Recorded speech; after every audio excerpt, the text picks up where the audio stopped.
All right, what's up, everybody? It's another edition of OnTrack with DJ Traction. Solo this time. We don't have our co-host, Mr. Eric Fox Jackson. He'll join us next week, or maybe the week after, or maybe never again. Who knows?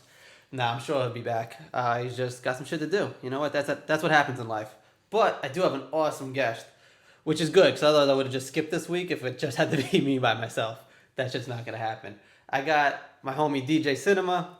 Yes. Tell him what's up. I could tell you what's cool about this dude and everything he does, but it would take me a while. And you should just Google him, because he's one of those type of characters where you could Google him and a whole bunch of stuff's gonna come up and it's gonna be some cool shit. It's a weird thing, right? You ever Googled yourself?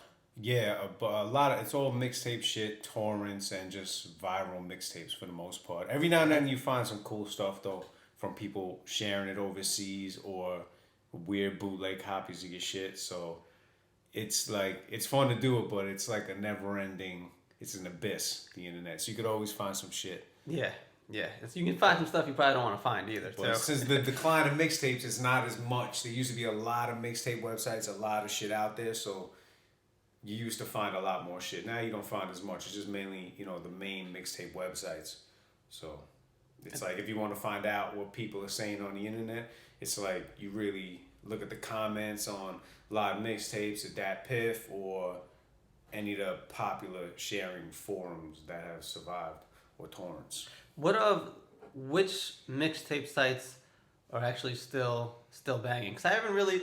I'm just not hip to them anymore, really. Mm-hmm. I know like Tape Kings was popping.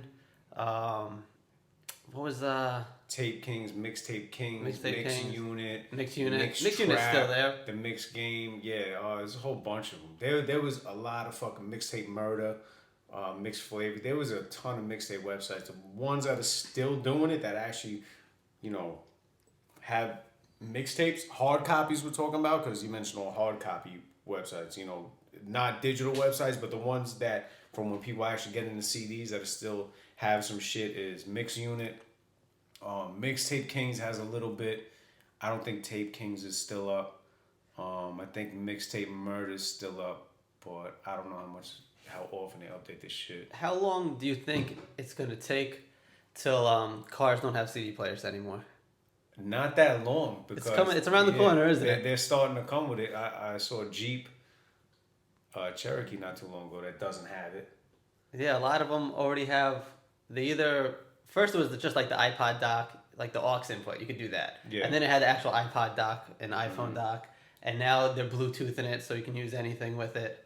And now the new MacBooks, this motherfucker doesn't even have a CD drive. Yeah. It doesn't even come with a CD drive anymore. So it's like the hard disk is almost out. Yeah. And also it costs money to put all in it. So if they're gonna save money and do something, they'll take it out just to save some money. Yeah. If people aren't using it. And since it's like obviously a CD player is not new tech, but like the Bluetooth and all that stuff is, so you can even charge them a premium for that. You could take out something that was standard, put in something else, which is basically going to be standard now if you're not going to have the option for a CD player, or they're going to charge you extra to have the CD player in there. Mm-hmm. So they're going to get you twice. They're going to get you with the new tech, with the Bluetooth integration and all that. Mm-hmm. And I know Chevy just came out with like the 3G Wi-Fi or maybe 4G Wi-Fi, whatever it is, in the car. Mm-hmm. So like your car's like a hotspot basically. Yeah, I saw that. I think Tesla has it too. The Tesla whips.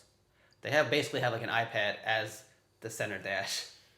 Yeah, and then you'll be buying it's like with technology, you wind up buying a new car every 2 years, like a cell phone. That's what I was thinking when I was looking at the Tesla the other day, because it's all electric. How long is the battery going to last? Yeah. And then a new one will come out that'll be so much more energy efficient, get so much more. You'd be like, you know what, let me trade this shit in. Would you, you think you have to like update the firmware in your car? Like, yeah, definitely, because people, they might have more information in their car, more personal information, so you never know, people will hack into it. Could you imagine, holy shit, not only that, but now a car accident can really fuck you shit up. Like, you imagine just dropping your laptop or something. Like, that would scare the shit out of you. You got a lot of stuff in there. Yeah. You're like, oh shit, hope I don't lose it. Now you have stuff in your car like that, and you crash your car. It could be a wrap. Like, man, It's like, everybody okay? I don't care. Check the hard drive. Can we get the stuff off of the hard drive of the car? Yeah. Well, you'll probably have other copies. I'd more worry about your personal, pictures, information, account numbers, passwords, whatever can be accessed from there being available. But I think adding security measures like how, they add the fingerprint scanner, I think that'll be good to like unlock shit. Yeah. Because as things happen, you'll be like, oh, I got in a car accident, and then the guys at the body shop stole all my information, and they're in it, and they got people paying them to get the information. They don't even know what to do with it, but they have access to it. Instead of chop shops, you'd be taking it to like a tech shop. Yeah, people make $1 any way they can, so that shit wouldn't surprise me. But technology's the way of the world. But if you could see ahead of the curve and the way things are going, you might even be able to make some money, hopefully the legally way, So... That's what it is, but it's so it directly to me directly relates to the soulless music that's coming out now. It takes it away. I mean, we come from like basically the same era of you would get a record or you'd get a CD, and part of the best part about getting it was actually having it in your hand, opening it up, checking out the book, the artwork, seeing. I always wanted to see did they put the lyrics in here? Are the lyrics to the song in the book? Yeah. That was always a biggie with me. I was like, yo, if you might as well put why don't you put the lyrics to the songs in the book? I was always pissed when I got one that didn't have it. You see, I wasn't big on that. The only album that I ever gave a fuck that if it was in there was actually the Fu-Schnickens album.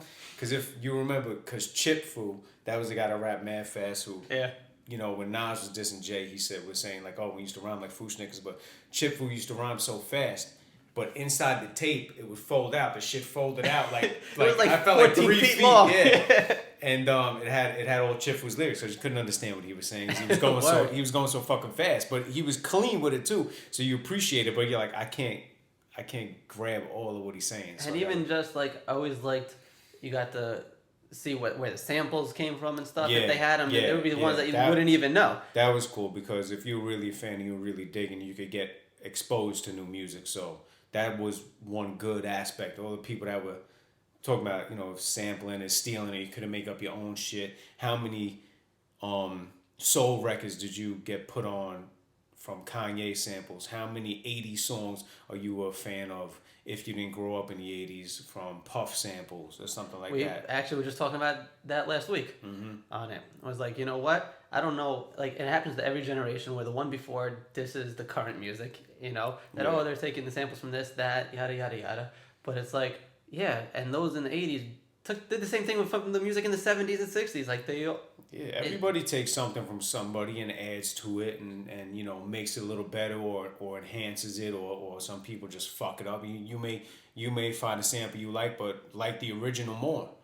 And that's just, that's just your taste, and it's also how well somebody flips it. Exactly. There was definitely it's weird too. It seems like there's definitely been a number of songs or I guess samples where it seemed like the sample was used by 4 or 5 different producers all around the same time. Yeah. Or at least the song came out all around the same time. And you're like, wait, did you all find this at the same...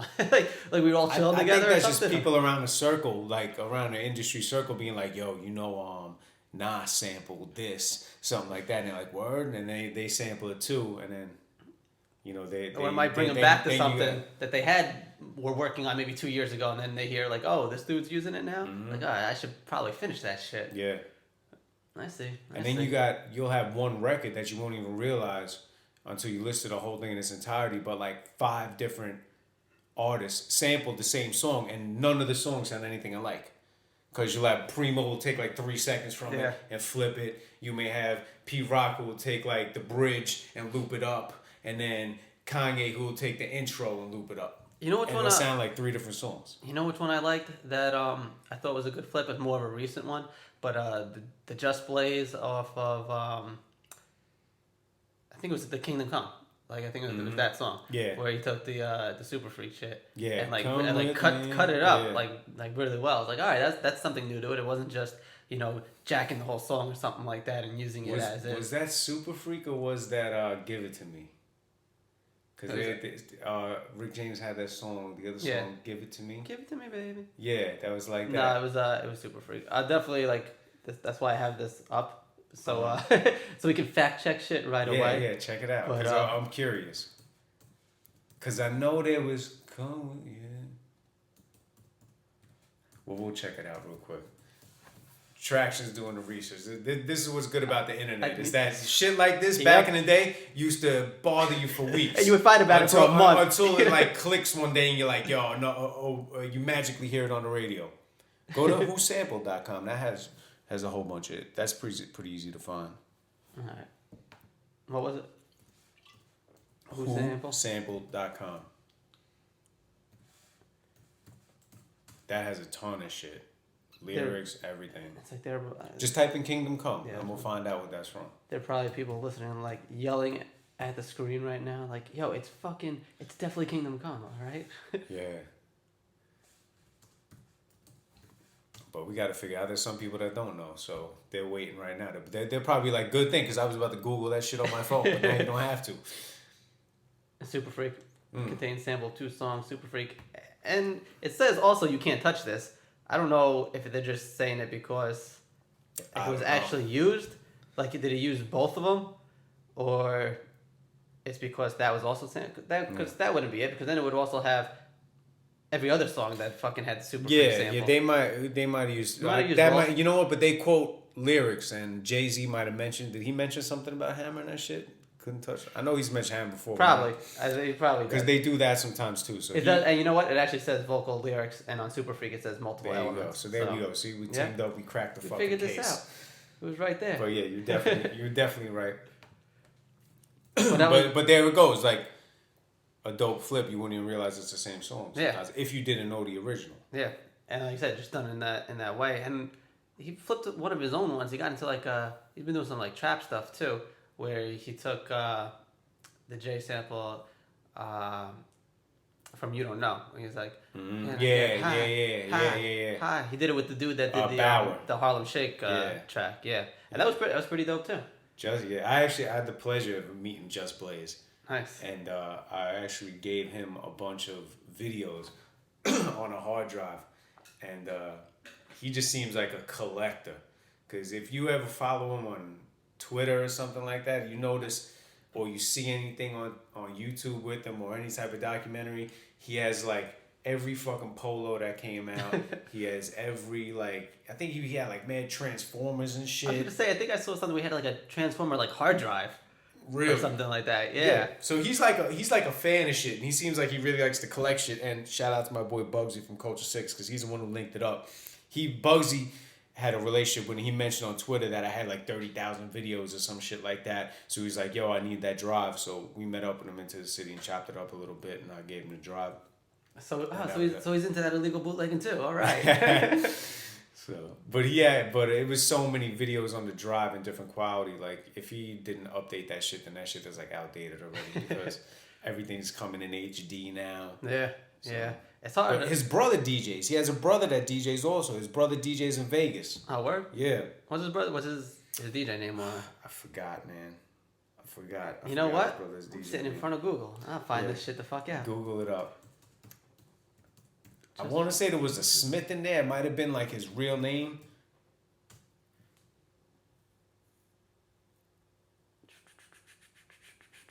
But I know his brother was definitely a DJ in Vegas.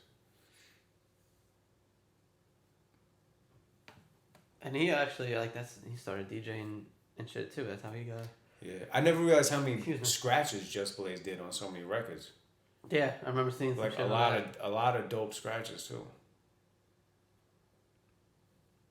His Wikipedia shit doesn't have anything about family. Just Google it. I mean, you'll probably find it. That's what came up. You'd think it would be in that. That's what I was like, Just Blaze's brother. It's like, Google says you were wrong.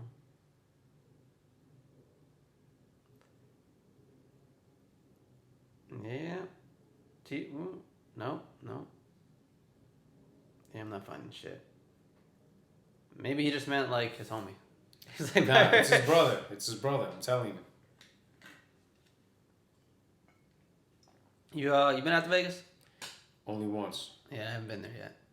I need to make that happen. Fucking, my cousin just got back actually not too long ago. He was out there. Like he's been out there a few times now. Yeah, Vegas is cool. I only went out there once. I was out there for my friend Matt Serra was fighting, and my boy actually hooked me up with a gig out there at the Hawaiian Tropic Zone, and that shit was cool because that was the first time that I did the video DJing. You know, with the videos was at Hawaiian Tropic Zone in Vegas, and they had two like, I don't know, like 40-foot screens. Damn. So that's what like video DJing you want needs it to be on, yeah. Because it was like 2 movie screens, and all my boys are out there. We had a deep crew out there. The night actually went well despite some fucking hiccups and shit. But the night went well and everything rang off, and it was actually really dope. Shout out to my boy John DeMalley who hooked me up with the gig. That's what's up. You remember what fight it was? It was when he knocked out Frank Trigg. It was. Nice. I got the poster upstairs. Awesome. Matt signed it for me. UFC 109. Yeah, shout out to Sarah, all the schools and stuff. He has a few of them now. He has one in Bayside just opened up.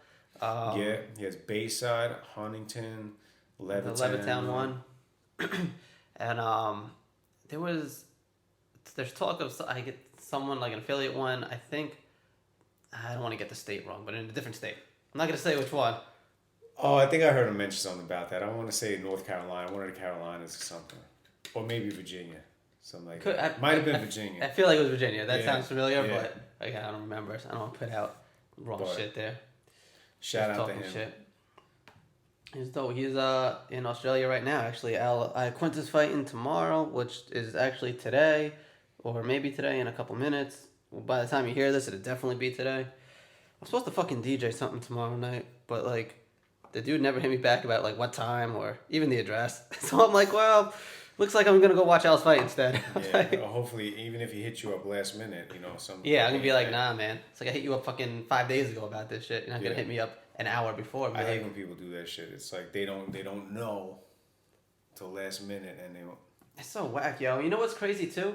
Like, again, just with technology and like Facebook and stuff and being connected to everybody and being able to see what everyone else is going through and when they rant and rave about shit, it's amazing the amount of DJs that go through the same exact thing with like whether it's shitty owners or promoters or whatever. Yeah.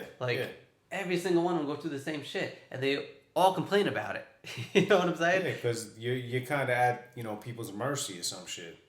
Because what do you can ask for the money up front sometimes. You can ask for half up front. If you're a regular DJ, you're not making that much, so it's a tricky situation, you know. But I've seen even like pretty like well known, even if they're just locally well known, like well known ones get fucked basically. Yeah. You know, and it's like, what the fuck, man. It's kind of disheartening because you're like, damn, trying to come up. It's like if that shit's happening to them still, and you're looking up to them, it's like, holy shit, like you think like either in a different position, like they kind of like made it or whatever, where they got whatever recognition it is and stuff. It's like they're still going through that bullshit. It's like, god damn it. Yeah, but then you got to roll right through it. But if bigger people going through it, then you put the word out that this guy is like a fugazi fucking promoter. Then if you're bigger than the promoter, then nobody's gonna fuck with him. Yeah, I think you that's have more where connects than him. So that's where that really power is. Yeah, so it really doesn't matter. But everyone's gonna go through shit like that, and you just gotta roll right through it and keep going. You just don't fuck with the same people that keep fucking you over. Somebody fucks you over, then dead them.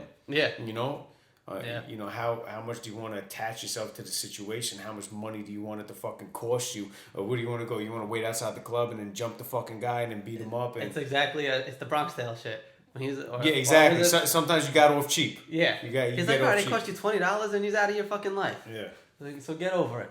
And yep, there are definitely a few promoters that are out of my life. Even us having this conversation, talking like that, gives the fucking people the fucking assumption. Oh, let me book Traction, let me book Cinema, and then if I fuck them and don't pay them, then they'll just walk it off. But that's not always gonna happen. Oh yeah, I was gonna say no because it has happened is now why it doesn't happen anymore. Yeah. Because now that shit's in order. Because yes, you are gonna pay me half up front or whatever it is. We are gonna have a contract. And if you're scared to sign that shit, then I know you're a piece of shit. It's basically what it comes down to. And if you want to be a snake too, you may not pay me whatever I'm charging for the gig, but you might also be missing a fucking $2,000 mixer also. So it may cost you more in the long run.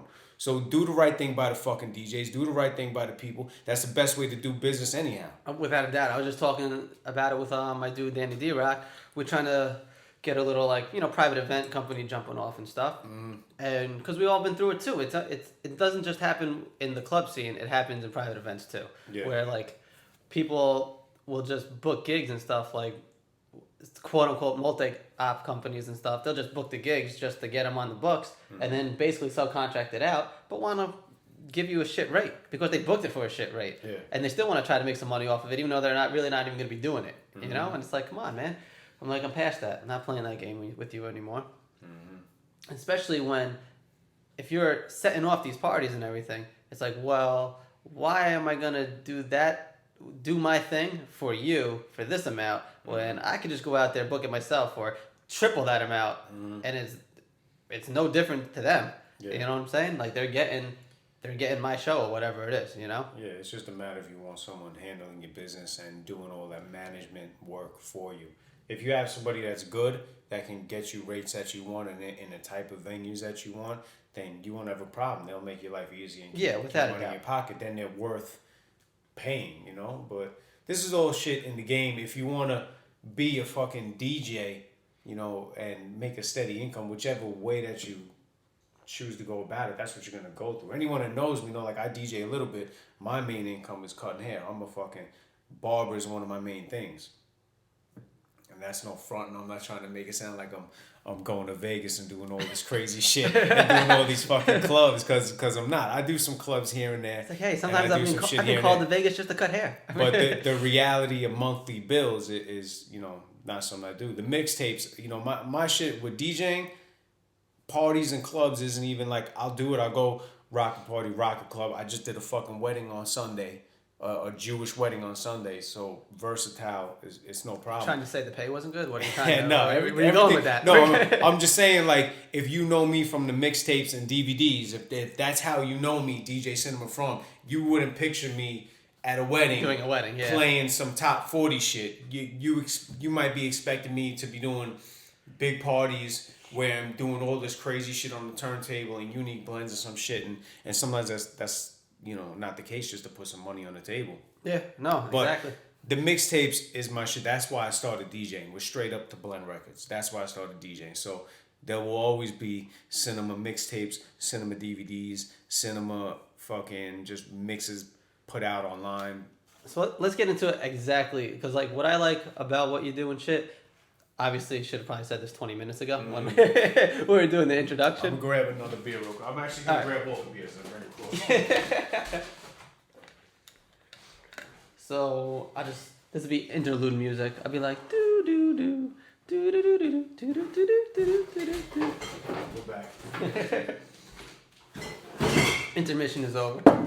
Alright, So fucking So yeah, first it was like you're doing like blend tapes and stuff. Yeah. And what I really liked about how you did them was you could tell like the attention to detail was so fucking crazy. And I remember, like, I know I've told you this before, but if you're like, especially if you're in the music and shit like that, like you could pick out. It's not just doing a blend like, all right, I'm gonna take this acapella, put it over this beat, and it's gonna be that whole song. You know, It's like taking an acapella from whatever song, putting it over a beat, using a different hook from another song, using that, then taking two other acapellas as the verses from other artists and everything that are usually about like you're constructing a totally new song.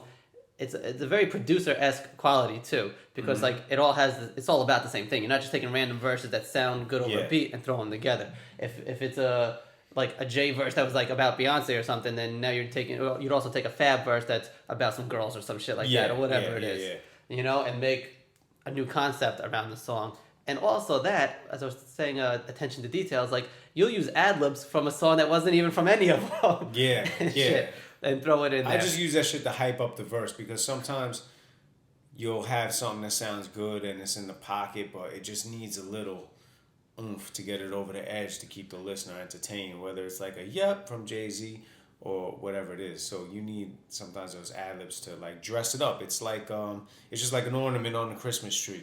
You know, it's like something would just sound like it's missing. You know, you just need the little props around it to dress it up and make it sound nice. It feels like, and I think though that some people don't kind of overlook that a little. Not even just listening. I mean, people that actually make it too and stuff. Yeah, like, people overlook it, and they overlook it because it has to sound right. It's the same way, like the people don't know. If it just sounds right, then they're into it. It's the same way, like if you're watching a low budget movie, you'll look at it and be like, this looks low budget, but I can't explain why it looks low budget. Mm-hmm. So if you hear a blend that's kind of offbeat, it's not mixed down well, you didn't, it's maybe, some sound effects, whatever. If you just put a little extra time and put all that shit around it and make your shit tight, it's going to sound like the shit the industry's putting out. You know what I mean? So to the ear, it's going to sound like it's right up there with all that shit. The same way to the eye, if you're watching a multi-million-dollar movie, you kind of make it look the same by using the best resources that you have. Because if you cut corners and fucking put out a piece of shit mad quick, it's going to look like a low-budget movie, and then people ain't going to watch it.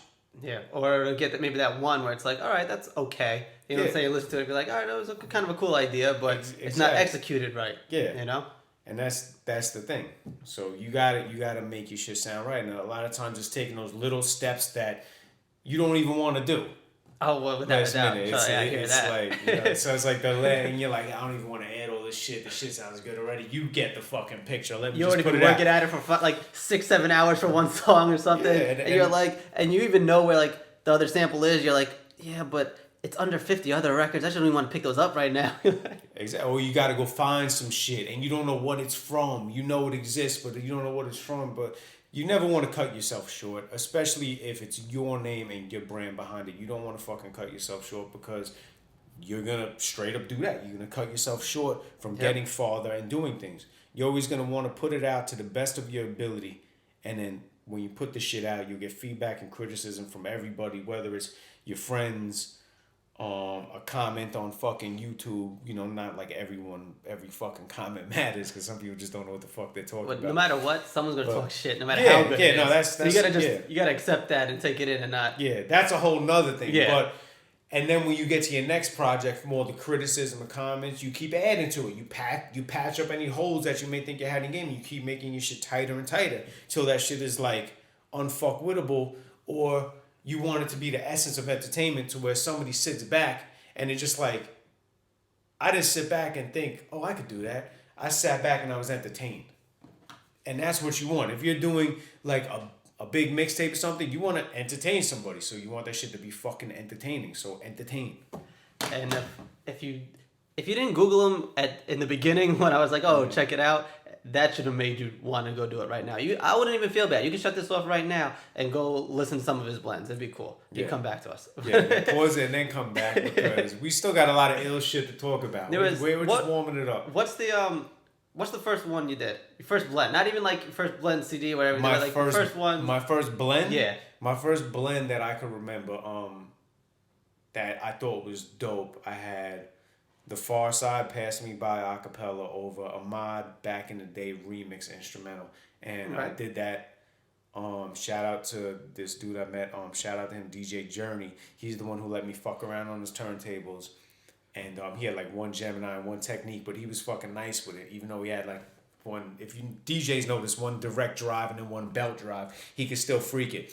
And he had a couple records, let me fuck with it. But that specific blend always sounded dope to me. I actually still want to do that, Even if somebody goes out and does it, it doesn't fucking bother. I'll still add something in there to spice it up. I was gonna say, yeah, yours are gonna have a higher production value then. Exactly, that's the thing. And then once you got that signature sound and that signature, like that, like you just know when Premier did a beat, you just know when Dirty Harry did a blend. Yeah, you just know. So when people know, it's like you could be doing the same shit, but I only fuck with his shit because his shit is always right. So even if you do it, I don't want to. What year was this, or like how long ago? That was when I did that. When I was fucking around with that blend, I would say that was 97. And that was like. That was 97. Was that when you were just getting into DJing? Or? Yeah, because I actually I went away to school. I'm dating myself, but it's nothing like I'm not hiding from nothing. But I went away to school, and anyone that knows me also, my whole like youth growing up was writing graffiti. So I was away at school in Connecticut, and I needed some type of outlet for like hip hop. So DJing was always something that I always wanted to fuck around with, but I never had the turntables, and those Techniques was $600 a piece, brand new. Like nobody's really gonna buy you those shits. Unless you had it handed down from some uncle who had it. That's how a lot of DJs started. That's how Mello, shout out DJ Mello, but his uncle DJ'd, and that's how he got into it. So a lot of people a lot of DJs and producers had their shit handed down. And what was awesome about the Technics is you could actually do that, hand them down for like 30 years, and they're gonna work just like they did. Never fucking break. I never had a fucking technique break on me. I never like none. But so that was my boy at school, DJ Journey, roommates with my boy Che. Shout out to him. He had turntables, and that's when I started fucking around. Then that's in the summertime, I bought my own shit, and then the rest is history. Then it was on, yeah. What But I stopped for a while. I stopped DJing for a while. I stopped DJing for like 5 years because I was a bunch of my friends actually had a production deal, and they had a group, so I was rhyming and fucking around with rapping, which actually helped me be a better DJ and the flow and blend shit more on beat. So you were DJing before you were rapping, or yeah? All right. I thought that you actually rapped first. No. I started DJing first, and then I started rapping because my boy Billy Home Flock, shout out to them. I had turntables, so straight 2 turntables and a mic, making cassette tapes in the basement with me DJing. And then I would fuck around and get on every now and then rapping, but I was mainly doing the DJ shit. And then that grew into me wanting to do more songs. Like I just wanted to do songs. But then after putting out a couple things rapping, I was like, you know what, this shit really isn't for me.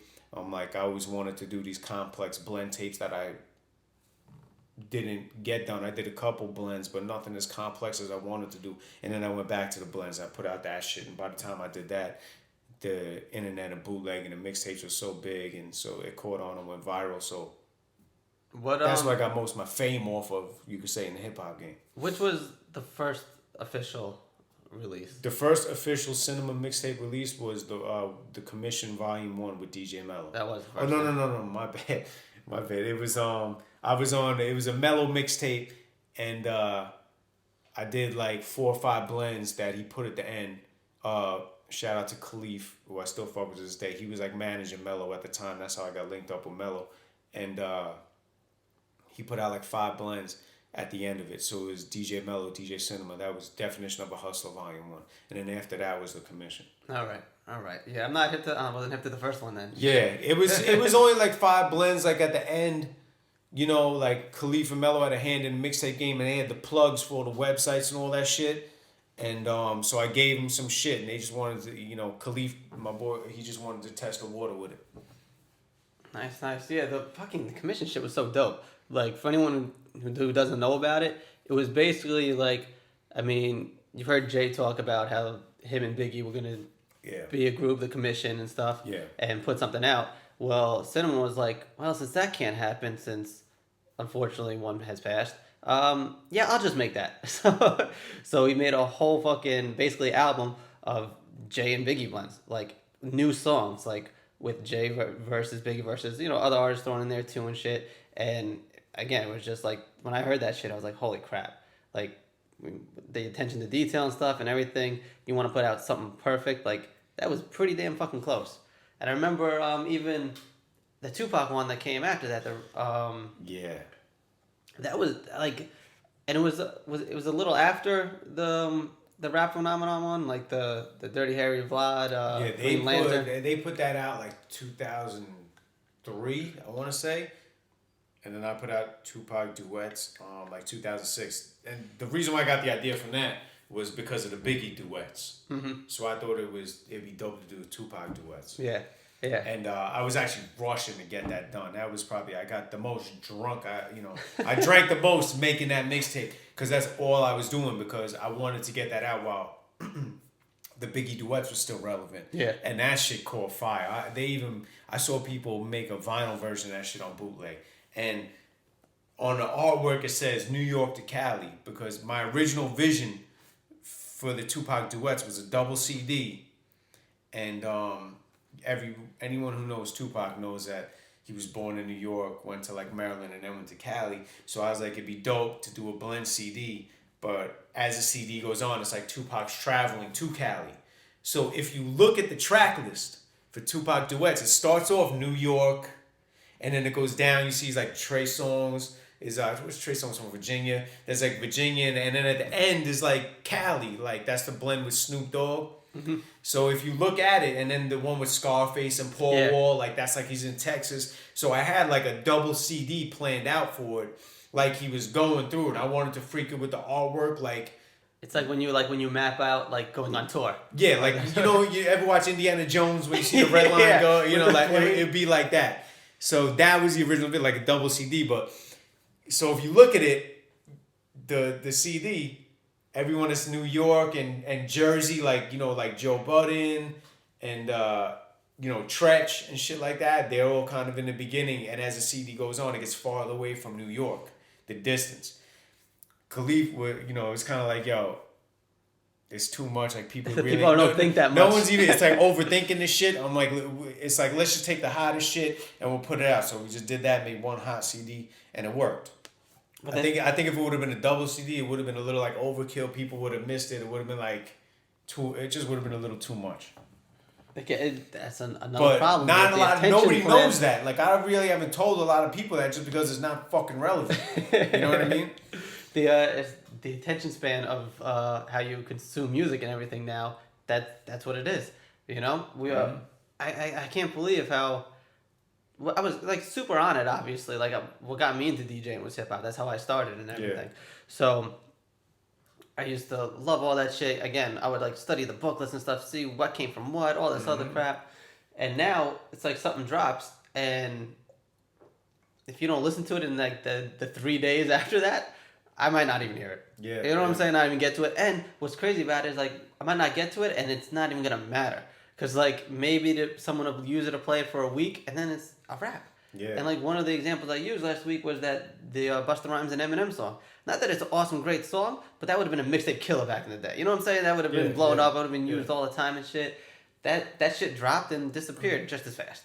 Yeah, it's a different era, and one person said it like music is back to like the 50s and 60s where it was more about singles and hit records and not about getting into one artist's whole album and piece of art. You can see with how they develop, or rather the lack of development for artists.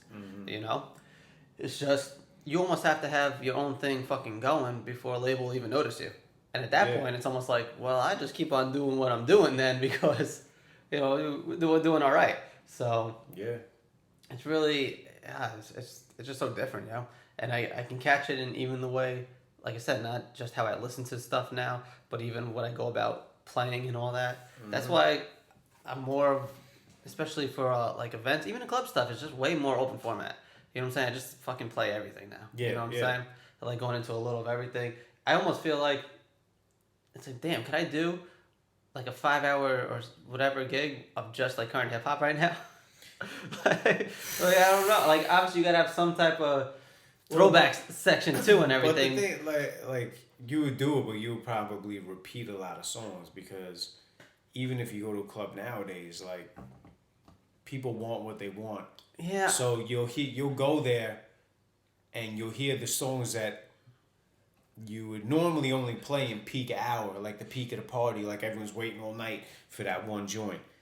But now they play it in the beginning of the night too sometimes. Like I hear that, but to me, like I've made like a actual conscious effort to not do that shit. Like if you come and fucking request like the hottest song at 10:30, I'm just gonna smile at you and be like, all right. Yeah. Certain songs that you can't do it with, like if it's the unbelievably hottest song, then it's like, what the fuck are you doing playing this shit this early? Yeah, and I mean, and I've heard it too. Obviously, like just being out in places, and I'm just like, what the fuck? I think it's just the new way, like that this generation wants shit. Like they want it now. Everything's like, yo, we came to the club. We're not gonna stay here all night. We just want to hear those hot songs. Yeah, it's great when it's like, oh, play this for me. We're about to leave. It's like, well, why the fuck would I play it for you if you're about to leave and go spend money somewhere else? My job is to keep you here, man. Yeah, but you know what? If they leave somewhere and then they have a shitty time, they'll come back because they felt like they got some clout at that place. So it's a give and take. It's a give and take. Yeah. It's like you gotta like balance it. Yeah, I know what you're saying because I had people do that too, and then you wind up like going in. And it's you wind up DJing and you're going in at like 11:30 and you're like, what the fuck? If it's a somewhat slow night or something like that, and you're like, all right, I'll cater to a certain group if it's only like a few people there or some shit, happens to be a slow night or end of the night slowing down, whatever it is. But if it's like, it's gonna be a good night, I'm not, nah, man, these are later songs, you know what I'm saying? Like, it's all about, you have to wait it out. You have to take this journey, man. Exactly. You got to take this journey, and you got, I know that you just got to use your judgment as a DJ. Like, you got to give them, if they want that shit, they're waiting and they're spending money and they're drinking and they paid to get in. You got to give them a little bit sometimes. Some people are just annoying and they just have no idea, and it's like, yo, you're fucking way off of like I don't fucking know what the fuck you're thinking. Like, some people want to hear ballads in the middle of the night. And that shit ain't fucking happening. But sometimes you just got to give them a little bit and just keep them there. And then when it's time, when the club gets packed, and then when you're gonna hit them, then you really hit them. So it's all about also being a good DJ and using your judgment, trying to make the best out of any party situation that you're in. Without a doubt, you gotta balance it all. It's like like a juggling act. You gotta juggle with what the fucking like the owner or management wants of the place, what like their goal is or their theme or their format is, with what the people coming in are actually asking for and stuff. Mm-hmm. That's I don't even want to get into that. I don't have to be like, because sometimes like there are definitely times where you have it rocking with a certain type of music, and then like the owner might be like, you got to play something else or whatever. They'll want to switch it up. Because sometimes they think they know what's best, or they just straight up have a different vision for the club and they want to hear different music, How, because I would say like my club playing experience really only started in, I'd say 2008, I guess. Because I took a good 5 years off of DJing too. Was doing like the audio engineering, the studio production, all that stuff. So I was doing that for a while, came back to New York, and I was like, missed the shit out of DJing. I'm like, I really need to get back into this. And we diss fucking technology all the time, and like Serato and stuff like that gets a bad rap for like the current game of how like DJing is. But I can definitely say that if it wasn't for that, I would have never got back into DJing. Because I was already 5 years out of buying records. That's the thing. Once you fall off the fucking boat with buying records, it's like if somebody asks you DJing, it's like, yo, I'm missing 7 months of fucking records. Yeah, but try missing 5 years of fucking You're going to records. go spend that money you're going to make on DJing on fucking records. Or if you have somebody that will borrow their records, but then they're probably fucking DJing too that weekend if they even have them. Exactly. So I was like, when it came back and it was like this fucking Serato thing was out, and I was like already had a music collection in MP3 forms and stuff like that, so that shit was current. I was like, okay, let's see what this is about. Yeah, that shit is amazing.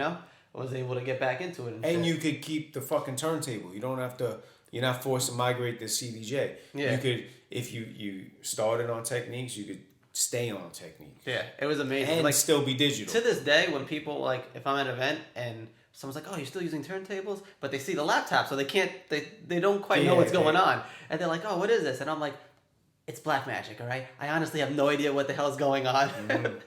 But I get this, I get to still use records. I don't have to fucking carry 10 crates of them. I can't, when people ask me that shit, it's like I can't explain it. Like, people ask me what I use nowadays, and they think I still bring records. And it's like, I don't still bring records, but I try to explain it. It's like, yo, you just got to see it, man. It's like I bring these 2 records, and then I have 2 more for backup just in case. He's like, but you're playing the record. I see you playing the record. But it's just the same record. You haven't changed it all night. I'm like, no, it's fucking magic, all right? Yeah. That's the only way I can... Because if you sit there and you're like, well, it has a tone signal, and the tone signal picks up the MP3 when you change it on the turntable on the computer, and that changes what song is coming out on the record, then they're not going to follow that shit. And then you have that deer But if you play it on a regular turntable, all you hear is the tone signal, which is... exactly. No, I tell them that, and I show them. I'm like, I show them and be like, now watch. And sometimes I'll like purposely like quote unquote fuck up and be like, watch, you see, so they can understand. Because if I do it on the other side, the Q side, they're not gonna know what the fuck's going on. So I'm just like, watch, and I'll like do a little baby scratch or something. And they're like, holy shit, that's awesome. And they're like, yeah, it is pretty awesome. I'm like, definitely, because I'm thinking like, what the fuck would I be doing right now if it wasn't for that? Actually, you know what I'm saying? You'd be doing the same old shit. You would probably have stopped DJing. Well, that's the thing, because I already basically had. So like when I came back, it was like, if it wasn't for that, I can tell you right now, there's no way I was gonna go fucking buy 7 years of records. And then when you're doing it with the videos, like and that was so awesome, like that, and that's one of the things like you definitely put me onto that. Like I knew of it, like people have been doing it with DVDs and stuff like that and everything, but that was so cool about the blend tape. Like it really took it to a different level doing it with videos. So like not only do you have all the different basically new songs. Like you're constructing new songs. Like I said, it's more of being a producer almost, and even like how you just explained the concept of the fucking Tupac CD. You know what I'm saying? Like that's above and beyond what pretty much anyone does with mixtapes. You know what I'm saying? Just that level of thought and like not just production value, but how to what the fuck is the word I'm looking for? I'm fucking losing it here. Orchestrate. Yeah, like how you're just putting it all together from start to finish, not just the songs. You know what I'm saying? The whole concept. Because the whole shit got to flow. Yeah, so that's one of the things I hate about albums now too. Like albums used to flow too.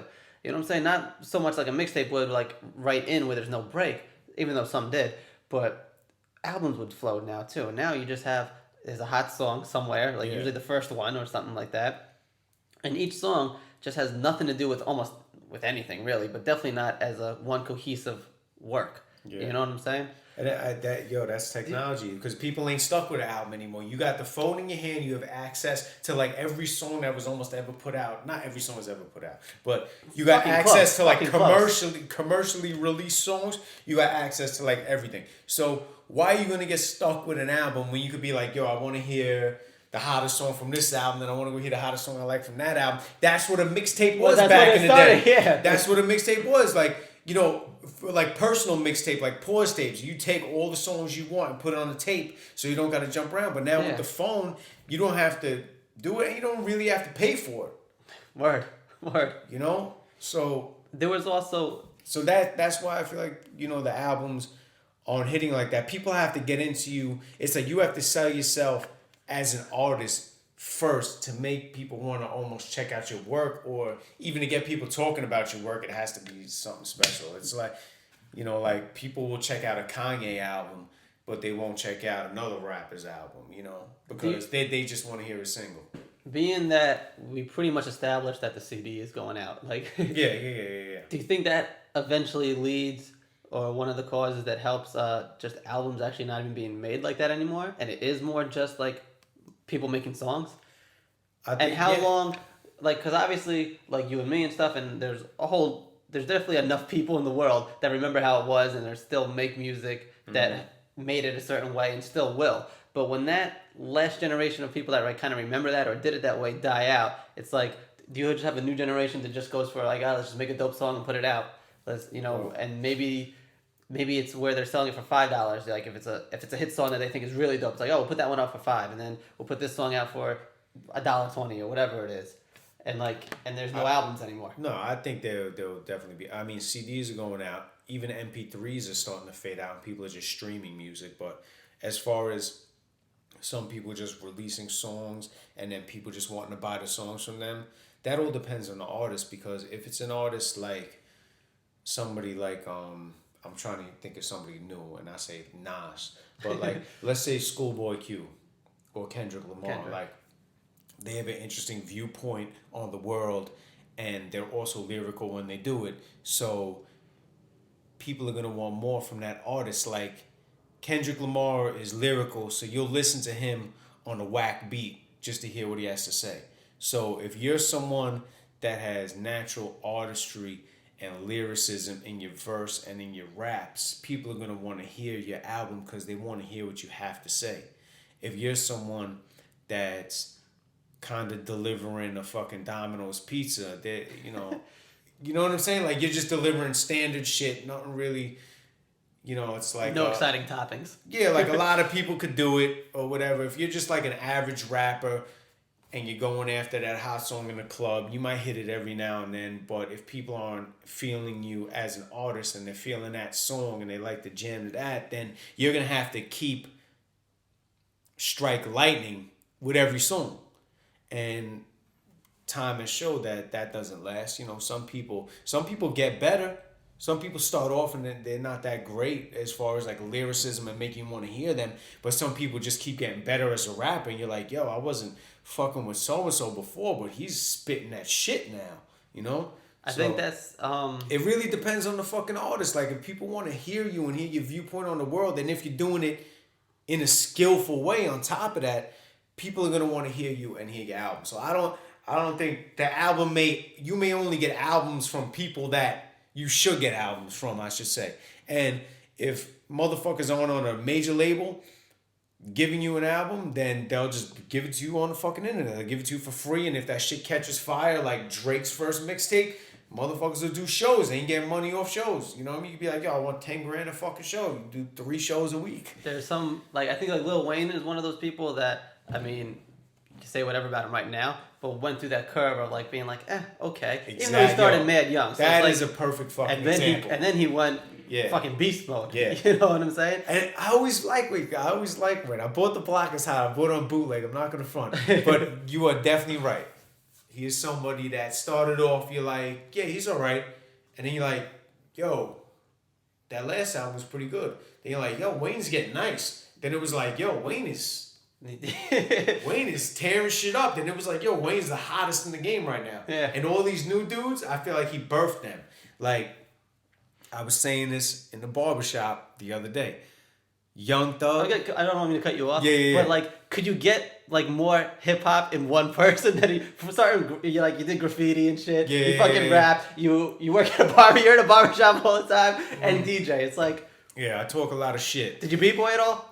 No, breakdancing I wasn't into. Breakdancing, I was a couple of my friends were into it, but that was one thing that I really wasn't.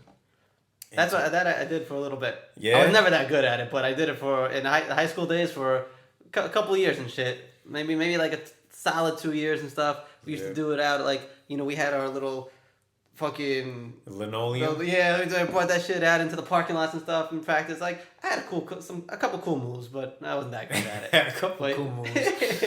So. But yeah, what were you saying? Oh, what I was gonna say was Lil Wayne. Lil Wayne was scorching hot. Like you could say it is. I don't want his career isn't over, so I don't want to say his peak, but 2007 about that time when like Carter 2 was when he was killing the game. So Young Thug is, how old is Young Thug? I don't know, 18, 19, 20, 21, something like that. So 7 years ago, you got to figure he was like 11, 14 or something. 11, 12, Let's 13. just say, yeah. And that's when Lil Wayne was on top. And that's when Lil Wayne was playing around with the auto-tune and shit. So Young Thug, it sounds like he freaks his voice. Like he's trying to get that auto-tune sound without even using it. So I feel like he's almost like the next generation of the Wayne sound. I'm not going to say the Wayne lyrics. I'm just saying the Wayne sound and how he freaks the shit. And I kind of think that's why people are into him. Because Lil Wayne got loose with the auto-tune a little bit. And Young Thug was probably part of that young generation where it's like that's all he listened to was probably. You think that's how Future fits into that too a little, even though I you were kind of singy, but yeah, I think Future. I think Future might be from. I don't think he was influenced that much by Wayne. Maybe growing up. I'm saying growing up, like I think Lil Wayne birthed Young Thug. You know what I'm saying? The same way like you could say Rakim birthed Nas. So I think Future just started freaking the auto tune too. Similar to Wayne was doing because that was an instrument people were using at the time. Like everyone fucked around with the auto-tune. Kanye fucked around with it and all that shit, And Future got his own singing style that works for him, and he's made a lot of dope joints. You know what I mean? You might not be into him, his lyrics and what the fuck he's saying, but he's made a lot of dope songs. True story. So the person I think has actually went like the opposite way as far as could spit. And then it's like, God damn it, what the hell are you saying now? It would be Pitbull. Where like some of his underground, like his mixtape shit and stuff like that, like I wouldn't say it was like, like when Wayne was really popping and stuff like that or whatever, but some of the shit he said in some of them, you're like, yo, you can fucking spit. Like you would get down and get nasty with it. And then he just took a fucking left turn. And it was like, I get paid a lot doing this though. Yeah. So, and this is it has to be way easier. Yeah. But you know what? Cash the fuck in. He found his lane. And it works for him. And he, you know how many Pitbull songs I play when I'm fucking DJing? Without a doubt. It's actually, it's so hard. Like sometimes I don't even realize it's like, holy shit. Like in my head, like I'll go into my prepare box and be like, all right, and grab a few songs for the next. And I realize like, why do 7 of them have fucking Pitbull in it? He found his lane. He's cashing in. But like as far as like, and it makes more sense for him to, as Jay-Z would say, dumb down and double his dollars, Because sometimes it's like, shorty got a bing, bang, boom. Like, you're like, You're like, what? And it's like, you know what, the Just- shit like- that I guess just as a music fan and stuff pissed me off the most is like, again, we got into like the whole sample thing, and I have no problem with that because everything's based on. We wouldn't have hip hop at all if it wasn't for samples, right? Yeah, So yeah. I can't, like, the generation that got mad at my generation, you know, with like Puffy and the 80s samples and stuff like that. It's like, well, the birth of hip hop came out off of samples too.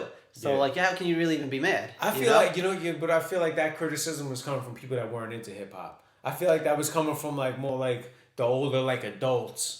You know, being like, oh, they just stole it. How hard is it to, you know? And they love Sting.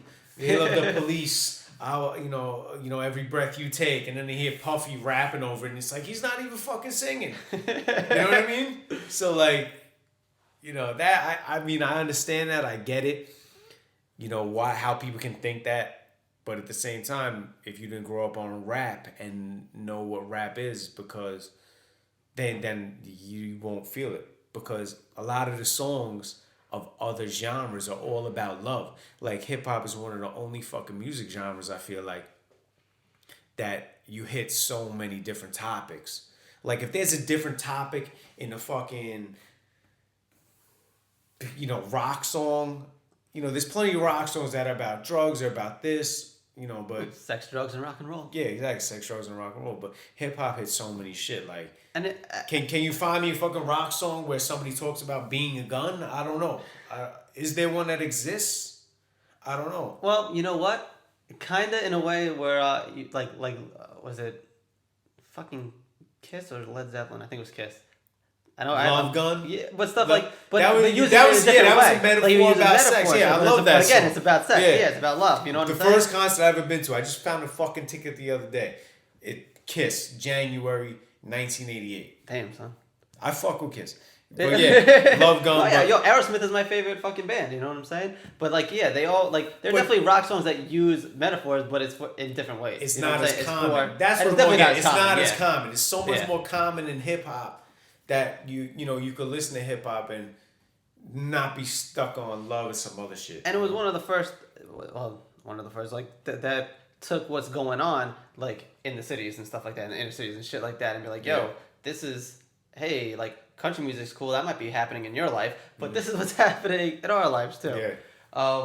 What I was saying about the Pitbull, I was like, yo, he came out with some songs, and I don't even know.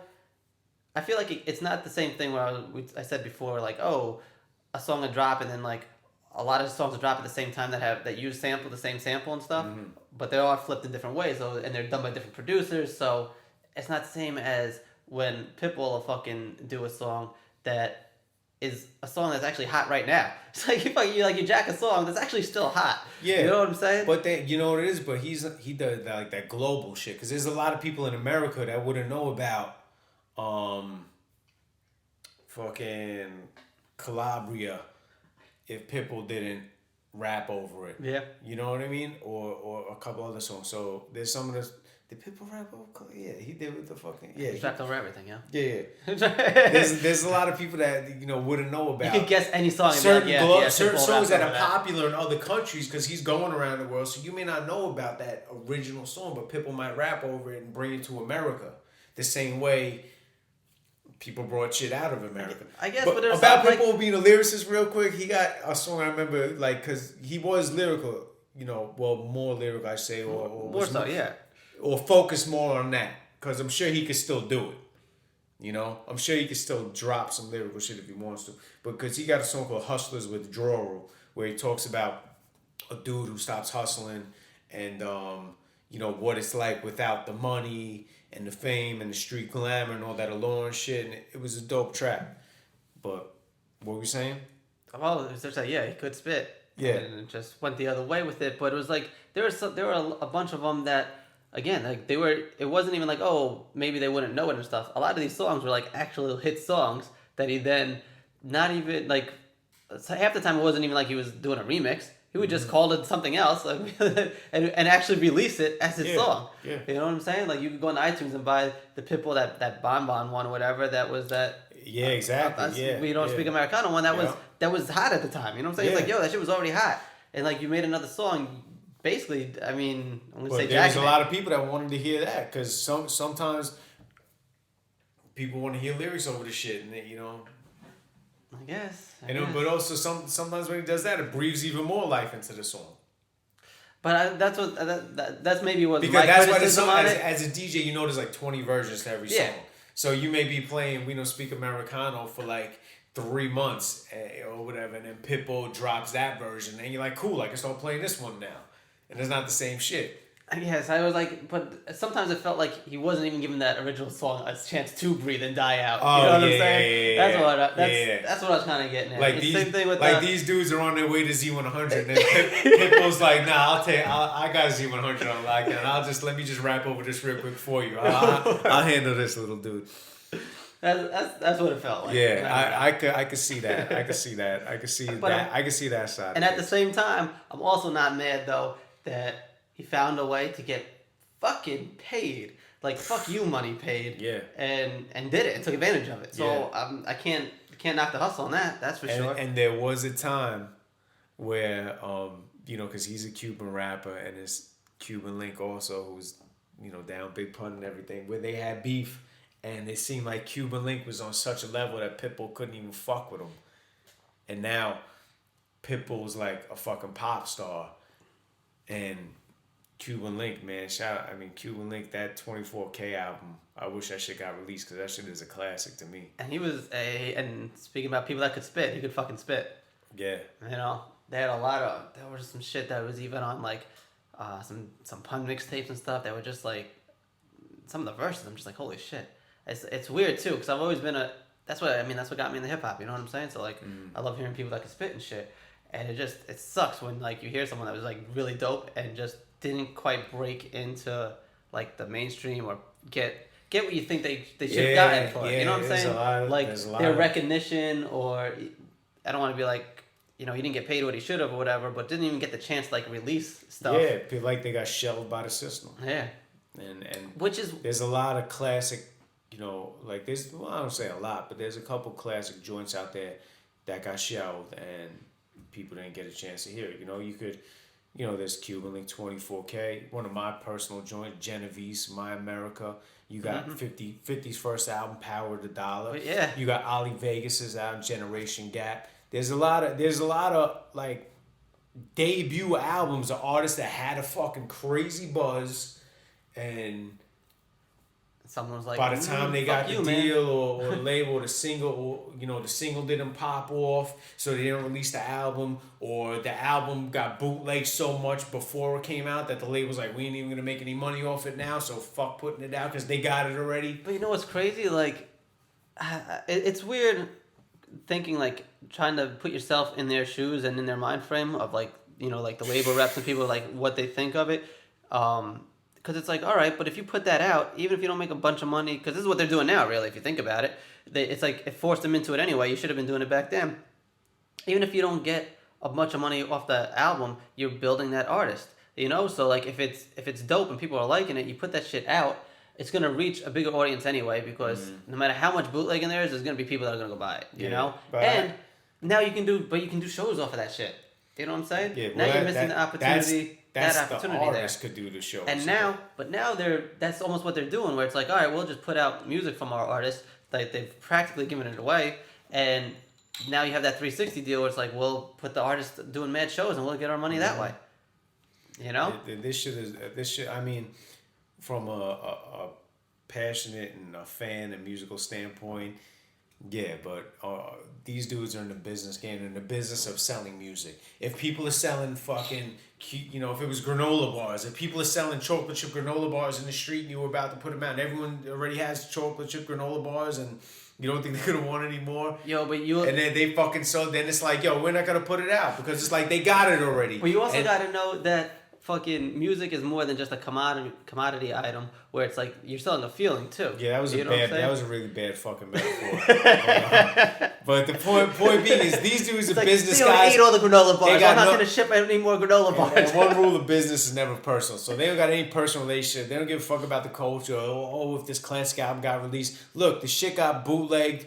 It ain't going to make money. We ain't putting it out. Or your single didn't pop off. So we ain't going to sell a lot of records. So we ain't putting it out. And that's the fucking bottom. Or in 50's case, you got shot the fuck up. And we're scared. A little scared of what the fuck is going on. You can't shoot the video for the song because you're in the hospital. So We're not putting it out. When it was, but and again, so it's a double-edged sword when it comes to technology. Because now an artist like Cuban Link could just do it himself a lot easier and at least get the recognition where it's like you might not sell a bunch of albums, but you're keeping everything you do sell for the most part. I mean, iTunes actually takes a nice chunk, and if you're going through like... I take 30%. That's why everything's $1.30, Yeah, but if it's so they keep $1. Yeah. So the music industry keeps $1, and then iTunes gets it 30 cents. So you got, you're gonna keep that yourself pretty much if you're, again, keeping it in-house and doing your own thing. And you can build up a following, you know what I'm saying? Build up a fan base and stuff, so you can... It's a hard thing. It's not like you can just put out albums and probably going to live off that. Yeah, you have to travel and shit, do shows and all this other crap, and network your ass off, which is, I mean, it's actually kind of like that in the DJ game, too. It's like, you just got to fucking network, which sucks because it kind of takes away from the art you're trying to create, too. It's like, all right, if I'm trying to create this album or these songs and everything, but I also have to be out, shaking everybody's hand in this city, there, here, there, and everywhere doing that. It's like, when the fuck am I gonna make another album? Yeah. You know what I'm saying? And you gotta make songs that are gonna sell the album, and also you need the machine behind you pushing it that has a relationship with all these big corporations, because people like me and you that are into music will go search for music. Like, I'm not really into movies like that, but if I hear something's good, I'll watch it. So I look at me looking at movies like that is the same way other people look at music. So if they hear something's good, they'll check it out. Like, oh, I heard Drake's album's good, so let me go buy Drake's album. They're not searching. They're not on the websites. They listen to what goes on the radio and what people talk about or what they hear at the club. And that's about as far as it goes. Yeah, for the majority, without a doubt. So, you need that big machine, that industry to push behind you and to get you on MTV and to get you on the iTunes homepage and to get you on a fucking Coca-Cola tour or some shit. You need that to get you in the face of these people. And then if you got great shit on top of that, it's only going to enhance it and go farther. But there's plenty of great artists out there that are putting out good music, but it's just not getting pushed. Well, that's because, and again, it's being that double-edged sword thing where it's like, you could have a little more control doing it on your own and stuff, and maybe never popping, but maybe getting a nice income off of it too. Maybe more hard work and stuff, but you're kind of in control of it. And sometimes that does build up enough where you get noticed by the labels and everything, and now you might get a big push. But it might... You can't say like, oh, well, without that, you're fucking dead in the water. You know what I'm saying? Because to me, maybe it's bad business minded, but it's like if there's a 0.001% chance and you want to try it out, fucking do it. But you're gonna have to put everything into it. If it's only that little percentage of a chance of you making anything out of it. And then you get a job with no benefits, no health insurance, and then you're gonna have to keep on hustling. And then how long is it gonna take? And eventually, hip hop is a young man's game. So you may be 40 years old, still kind of grinding. Hey, work for 2 Chainz. Getting minimum show money. I mean, I don't know how. Yeah, he's probably in his. He's like late 30s, man. Yeah, I would say like late 30s, but. But he's been in the game. Like, he was down with Ludacris and shit like that. So he's been around. He had the connections. Oh, there he is. Wait, no, it's Juicy J. All right, I was like, wait a minute. They can't see. We got the TV on. Yeah, we got a TV on mute that's just been playing mad videos. Played a DJ Khaled one 3 times in a row. Funniest one ever. Baby, you smart. No, you a genius. Yo, that shit makes me laugh every time. Yeah. Just thinking about that shit. I like that song. I like the Hold You Down song. Khaled's had a lot of fucking hit songs, man. No, without a doubt. He can't DJ for shit, but... And his shit... No, he can DJ. I mean, maybe he can. I've seen a lot of videos, because I haven't seen him live, so I can't speak, but I've seen a lot of videos where it's pretty bad. It was quite a few. I haven't watched the videos. I was just going off of. Actually, we were talking about Cuban Link. I actually have the Cuban Link 24K sampler, and he actually hosted it, which is crazy because he had beef with Cuban actually, but he hosted the Cuban Link 24K album sampler, and he had some cuts on there and beat juggles. All right. So maybe just fell off a little. That could happen. I don't know. You know what I'm saying? You start making a lot of money, you start getting the producing and stuff. You're like, what the fuck? What I gotta mix this record for? That's it. I don't. I gotta practice this beat juggle. Those monster collabos is what he's known for, man. Yeah, I feel like traditionally DJs obviously can make good producers. You know what I'm saying? Just the whole concepts, put them together, and also being in the club and seeing the way people react to shit. Yeah. Like you just know the feeling. Like you'll be like, if I play this shit in the club, it means it's time for people to walk to the bar and get a drink. If I play this shit in the club, this sounds like it's gonna be some shit. It's like they might hit somebody where people with a are gonna be bottle like, of the drink they just bought. I'm fucking breaking a bottle over somebody's head, or I'm ordering a bottle and drinking it to the head. Yep. Fucking, you know what kills me when we talk about like the shitty fucking promoters and shit? I feel like it's funny because you can like, to me, I can spot it out like right away now. So whenever I see something of like a flyer for a night that has like more than 4 DJs on it, it's like I already know the inner workings. It's like I know what's going on there. Mm-hmm. You know what I'm saying? And even if it's someone like I might like or whatever or cool with, I wouldn't even go to it to support that just because I know what that promoter's doing to y'all. You know what I'm saying? Like I know it's either you had to bring X amount of people, sell X amount of tickets or something to get on. It dilutes the DJ, not, I want to say like the culture and like the skill, because like if you're only doing a 40-minute set, what the fuck are you doing anyway? You know what I'm saying? And it kills the club vibe too, because if you have 6 people all doing fucking an hour set or some shit like that, there's totally no flow to your night. You know what I'm saying? And that's what you get. That's when you get the people playing bangers at fucking 10:30, because he's like, well, I'm only on for an hour and I brought 20 of my friends here, so this is what they want to hear me do. You know? And it's like, then this is what I actually had started to get into, and I was like, oh, you know, my club experience is really more from 2008 on. Because back in the day, I was just doing like little mixtapes too and shit, and I was young as fuck, so I wasn't getting into clubs like that. And then by the time where it's like, oh, I probably could have pushed that more, you know, I moved out of state and got into the audio engineering shit. So the fucking I feel like back more, there was probably an element of that too, but you had, whether it was the owners or management or the DJs themselves, knowing that you would build a place. Like, you know, you could go to certain places and be like, yo, this place is going to be dope. I don't know who's there tonight. I don't know what day it is, but you could go there. It's going to be dope. You know what I'm saying? Now it's more like, and it's whack because they do it with bartenders too, man. It's like, let's get 5 or 6 DJs, we'll give them an hour each, we'll get them to try to get 20, 30, 40, 50 people to come or some shit like that. They do the same shit with the bartenders. So if it all works out, it looks like you got a bunch of people there, but it's all just friends of people that are put on staff, right? Yeah. So now when that person goes somewhere else, your place, like, this is from owner perspective, your place is back to being empty. Because you didn't build up your place. No one's going to your place because, that's a dope place to be at, or it's nice, or it's cool, the vibe's awesome. 20 of those people went because DJ number 1 was on. You know what I'm saying? 15 went because DJ number 2 was on. 30 went because bartender with the tits was there. You know what I'm saying? Yeah. Like, whatever it is. So it just seems, from a standpoint of like owning a place, that it's not a good way to go about it. And it's weird. Like, I think, like, why do so many places still do that shit? Some people just want that money for today. I guess, you know, they're a little short-sighted. Like, let me just try to get people in tonight. You bring so-and-so down, instead of trying to build the brand. And they don't I don't know if they don't realize it's like, yo, now the bullshit that you have to deal with doing that and organizing a night like that, you have to do week in and week out. You're almost doing like way more work for yourself. Yeah.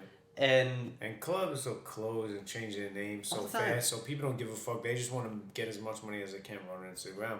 But even like Club Savannah over here, like, it's the same, pretty much the same owners and shit as far as I know. And they redid it and changed the name, and it's still a local good club because they book a lot of pretty well known, like, world-class DJs. Yeah. Even if you don't know, but they got all the Crook and Clan dudes coming in. So they have good DJs and they have good music, you know? And when the music is good, people stay a little longer, because once that mix goes off beat or shit like that, that's when people make that decision. All right, let's go check out this. All right, now it's my time to take a bathroom break or go get a drink or fucking whatever. You got to keep that mix flowing. It's that quality over quantity thing. But it's exactly. Those are people that seem like they get it. They're like, all right, if we build a good vibe here, people keep coming back. Yeah. You know what I'm saying? I think, don't they also own Zachary's? Yeah, I think that's part of the same. I'm pretty sure that's part of the same group or whatever. And the same thing, that shit's been there forever. I don't even know what the fuck they do there. I know what they do Fridays. Yeah, that's one of those spots, like, you know, you see places close down and become fucking, like, Glow and Mirage became Buffalo Wild Wings. Like, yeah. But they booked a lot of fucking DJs. Buffalo Wild Wings. I think that venue might have just been too big. I don't know. It was really big. But you think, though, like, Long Island is a big market. You know what I'm saying? Yeah. So why couldn't they... You know what I'm saying? Do something more with that, I guess. I guess now you have like Emporium out east, kind of similar size that would hold a shit ton of people. And right now they seem to be doing all right. You know what I'm saying?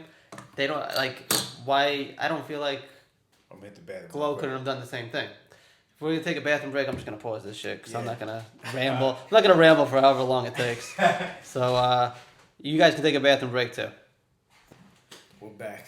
We back. Hope you're back from your bathroom break too, because really you didn't get any break whatsoever because it was paused. So it's gonna go. It's gonna go right into picking up from here. So if you really went to the bathroom, like you're missing shit right now. But what the fuck? We were talking about shitty clubs and then good clubs. One of the things I actually wanted to say. So when you were like, yeah, I want to get that Tupac Duets one done, so like I started drinking a lot. Like to get it, I was like, wait a minute, that helps you get shit done? I was like, no, it was. I felt like I would start drinking. I'm not doing anything. Like I ain't getting shit done. Maybe I wasn't drinking more. You know what it was? That was all that I was doing. So I remember having like just like 12 packs, empty 12 packs stacked up because I wasn't cleaning up. I wasn't doing anything. As soon as I was at the crib in the lab, I would just be doing that until I couldn't do it anymore. I was tired and then went to fucking sleep. And then I woke up and then I would just put the beers back in a 12 pack. So maybe it felt like I was fucking drinking a lot because I wasn't cleaning up. Because I wasn't doing anything. It was really 3 weeks later and only one 12 pack. It's like, oh, that's not too bad. No, there was a lot of fucking 12 packs around. I'm like, yo, the place was a fucking mess. Maybe that's why I felt like I was drinking more than usual because I wasn't cleaning up anything. That was my main and only fucking priority at the time was doing that mixtape and getting it done. Because we put out a mixtape a couple months earlier.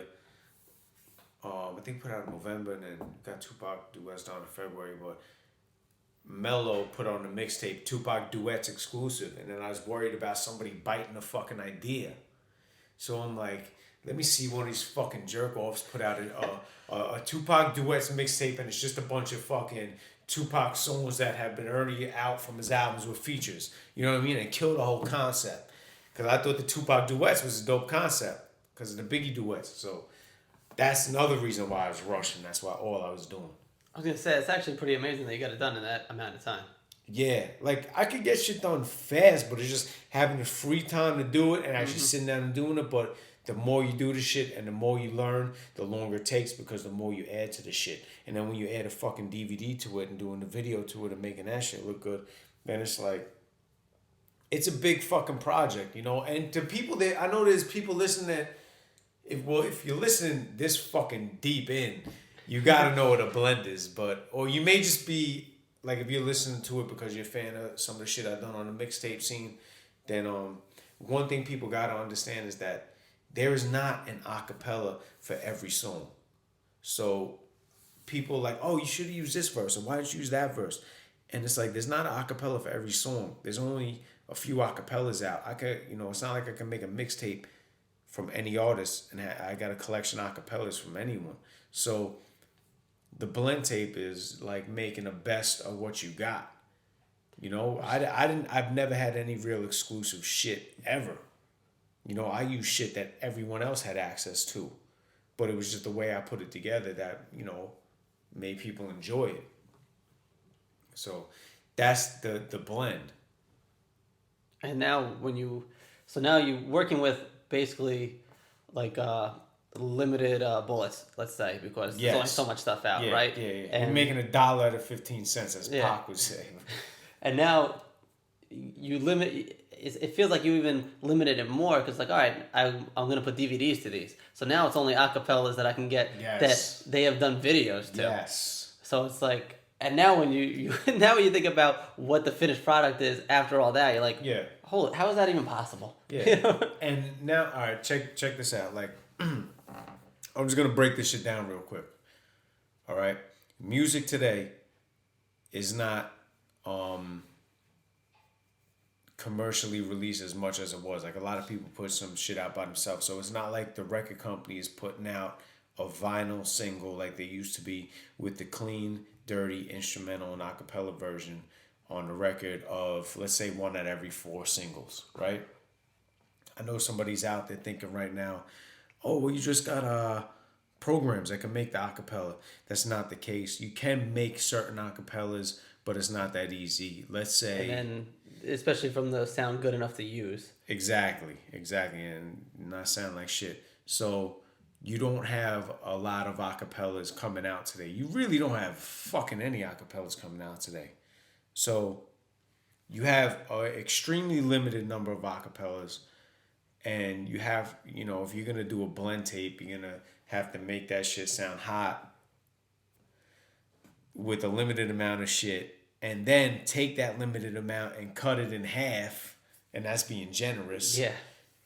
For shit that there's videos for. I feel like to make a DVD. I feel like even videos, like they're. Well, you get more videos for shit. That's a plus nowadays. There's more videos for songs. They make videos for freestyles. Even that shit didn't happen back in the day. True. So, yeah. Then you take again. If you're this far deep, and I'm gonna just assume you're a fan by this point, but Yeah. But if not, like. You really got to see one to believe it, and if you could like even download like the full version of it, because you got to see how it flows. Because then you take like the movie. What? I didn't even we've been doing this shit. I haven't plugged a fucking thing because we're just talking shit. Because I don't even think like that. But go to Vimeo, vimeo.com/DJ Cinema, and I have all my DVDs up there. And blends is like forgotten art, so to say, because back in the day, if you were around in the 90s and there was no internet around, so you couldn't just turn on a computer and get any song. So people used to be fiend out a little more. So you remix some shit over a different beat or make a blend and reintroduce a song to hold people down until they got the next release from that artist. Nowadays, it's really almost no purpose for the blend because you have so much material out. Like, if you like Meek Mill, you just go on YouTube, type Meek Mill, listen to endless Meek Mill songs. I guess, but there was also, like, there's definitely a lot of, like, remix and, the mashups and stuff like that, which are, a lot of them are essentially, it is, like, a mashup to me is a fucking blend, But to do a whole fucking project like I do, it's like, there's a handful of people at doing this that point, at like, most. Seriously, at this point, I feel like I'm doing it for myself. Like, the last, like, 2 DVDs, and, if you're a fan and you've seen all the DVDs, you notice the first, after the intro, and then the scratch intro, you'll see I always use Rocky. So I've put out 4 DVD mixtapes, and so it's 4 Rockies, and there's 6 Rocky movies altogether. So I'm only going to do 2 more DVDs, kind of like because I have to, but I got dope ideas for them, but I'll probably do 2 more DVDs, and then after that, I'll just release some blends here and there online. Like we were talking about Cuban Link and other rappers and stuff that, like, they were dope and shit and just didn't quite get to where you thought they should have been. Yeah. Like, it saddens me because I feel like, damn, like, the fucking talent and everything that you do is so fucking dope that not being able for anybody like that dope at what they do and shit, not be able to, like, really just capitalize off it and have it pay them back, basically. You know what I'm saying? Doing that, it's like, god damn, it's like you give up hope in the world almost. You're like, what the, but I mean, if people enjoyed the shit, they enjoyed it, and then what? Then what after that? Like, what? I mean, one thing I think I'd be good at is executive producing somebody's album. I think I would be good at that. But in this day and age, it's just singles. And exactly, we were talking about. So there's gonna be no. You albums. really only have great artists that, like I was saying before, like you really only have albums from the great artists where people like demanding from, and they're probably, I don't want to say better off on their own because you always got people around you that are making sure your shit is right. But if I were to executive produce an album, I guarantee, I feel like anyway, I could give that guarantee that if I collab with somebody and you put my shit in the pot and their shit in the pot, it would be a better product than if it was just their shit in the pot. No matter who the fuck it is. If you're making hip hop music, and you put my shit in the pot and your shit in the pot, and I executive produce your album, it's gonna be banging. It's gonna be banging from top to bottom. It's gonna be banging. I can't argue with that, and you have the work to back it up. You know exactly. Because and I never had anything exclusive from anybody. This is all shit that anyone could have grabbed all these acapellas and done shit with. So you're taking stuff that's already out there and everything, and a lot of times turning them into better songs. Like, there's a whole bunch of shit that it's like, yo, this is way better than the original song. Like, for the majority of them. And again, just the concept, like, even, like, the titles, like, that you go into with the detail of, like, the title of the song, like, it's whole concept. So you're basically doing that. Now, if you had the opportunity or whatever to be working with someone and doing that, where it's like, all right, I'm not stuck to just using these X amount of bars that I have or whatever, you know what I'm saying, or verses. Yeah. You'd be like, hey, let's do it this way. You know what I'm saying? I actually have someone that can now. Yeah, then I could be like, hit that flow like this, you know what I'm saying? And do this, cut that short, Also, because then I'd be the outside ear to the, then it's like, instead of just having clothes to pick from, I now have the materials to tailor the shit. Exactly. And that would be a whole different story. And that dude would be killing the game. He'd be on cover of GQ if you're making his clothes. Yeah. Metaphorically speaking. Yeah. If you know what that is, since most rappers don't speak in that anymore. They do, but it's standard. It's like, they just do the fucking, some people just, like when Jadakiss did in the Ashton Vang, was the same color as Danjif. Like everyone does like a same color something, Yeah. color, the same color or something. Like it's like they don't even think about the metaphor and where it really came from. But it's just standard. You just got to do the It's funny. Like I remember also that with I think a Fab verse that said something about like bearing arms like in a tank top or something along those lines. Yeah. And then you start hearing every different type of combination of that line from like other people and shit. Yeah. And I was like, what the fuck? And then I actually realized that Jay had a line like that in Reasonable Doubt. Oh, like short sleeves with bare arms. Yeah. And I was like, oh shit, it actually goes a little further back to that. But you saw at that current time when Fab kind of reintroduced it again, I guess, a lot of other people started having lines that were very similar to that. Mm-hmm. And just reconstructed basically. Who do you like right now? Who not just like someone who's like hot or whatever, but who are you feeling right now in the rap game? Who the fuck am I feeling right now in the rap game? Don't have to be somebody new. You know what I'm saying? I would say maybe keep it to someone who actually is still putting out music though. Oh yeah, well you asked me that question. I'm obviously gonna think of new dudes. I like Fred the Godson. I think he always has bars. I like that No Type song by I don't even know how to say the name. It's Ray something. I don't know how to say that fucking name. The dudes that sing No Flex on. They have the song No Type. I ain't got no type. I like there's like songs out that I like. Yeah. There's songs, but I can't say that I'm checking for some of these dudes beyond that song. Yeah. So like, who am I checking for beyond that song? Yep, it sucks, right? Fred the God, maybe French Montana a little bit. Trink Strong song. Yeah. I don't really fuck with French like that. Yeah, he makes some good songs. Nice. Even the songs that aren't singles are still like good songs. So like that's why I'll check for French a little bit. I check for Meek. Yeah, I like Meek. Yep. Not new, but out of jail, so he's putting out new music. Spado from Philly, all right, was always nice to me. He's like he says the Philly GOAT. He's Philly's GOAT, greatest of all time. But Spade is nice. He did a freestyle with Meek actually, but I checked. He put out a mixtape called Unchained, which was fucking slamming to me. He got his delivery. He's got impeccable delivery. His shit is crisp to me, so I check for his shit. I still check for Geneviese's shit. There was this dude from Philly, Reef the Lost Cause. You remember him? Reef the Lost Cause. I can't say. I feel like he was a battle rapper. Did he battle rap a lot? You know what? I'm not 100% sure on that because I just heard his actual like music and stuff, like a couple mixtapes and shit. No, I can't. I remember he was pretty dope too and stuff. But he's not a new dude either. You know what I'm saying?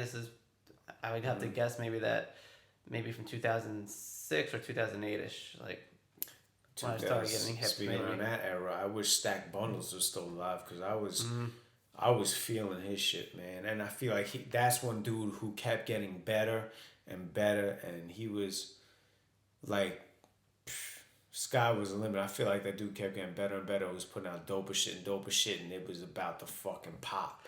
And that shit happened. That's how I fucking felt with fucking Big L, man. Yeah. That was one of my favorite rappers ever and shit. And I was like just getting hip to him, kind of, like when all that shit went down. Because I was definitely in high school at the time, because I don't remember that much. And, you know, I was getting hip to all like some of the newer stuff that he was coming out, and that put me back to go check out all the older shit and everything. And I was like, holy crap. And then it was like, this is how I remember it. It was like right at the point where I was like, holy shit, this dude is fucking dope. You know, I got Lifestyles of the Poor and Dangerous and shit. Yeah. And then it was literally like 2 months later, it's like, I saw him on the news or something, like, oh shit, where already got him on the news? I'm like, it's because he's dead? I was like, what the fuck? I was like, how the fuck did that happen? Yeah, Big L was always nice, man. Like, he was like that whole generation of Mace, like and Murder Mace, like man. The compound words, but using like rhyming two compound words almost, you know? That was, and that whole, and then he was gonna sign with Rock too. Yeah. That was like, that shit was, how poised was that to fucking be? And especially... He would have been in Cam's position, more or less. Yeah, I was Instead gonna say, of Cam on the Rock, it probably would have been Big L. Or they both would have been on the Rock, which would have been even crazy. Almost likely, because they were all cool. So it was like, there was almost no reason for it not to be like that. So Big L over some Just Blaze shit. Could you That's imagine what I'm like saying. Big That's L what- over there, like You Don't Know beat? That's what I'm like saying, You Don't son. Know remix featuring MOP and Big L? That shit would have been... I was like, think of how dope that Rock era was. Hard shit. And then just throw Big L into it. That would have been like, some hard shit. You know, like even over like the What You Do Is Wrong or some shit. Like, Yeah. whew. Wow. Yep. That's actually gets me to some of the shit that I don't want to say. Again, it's like, do I like it? Like, where am I gonna go listen to it in my off time and shit, and go check for more stuff? I don't know. Probably not.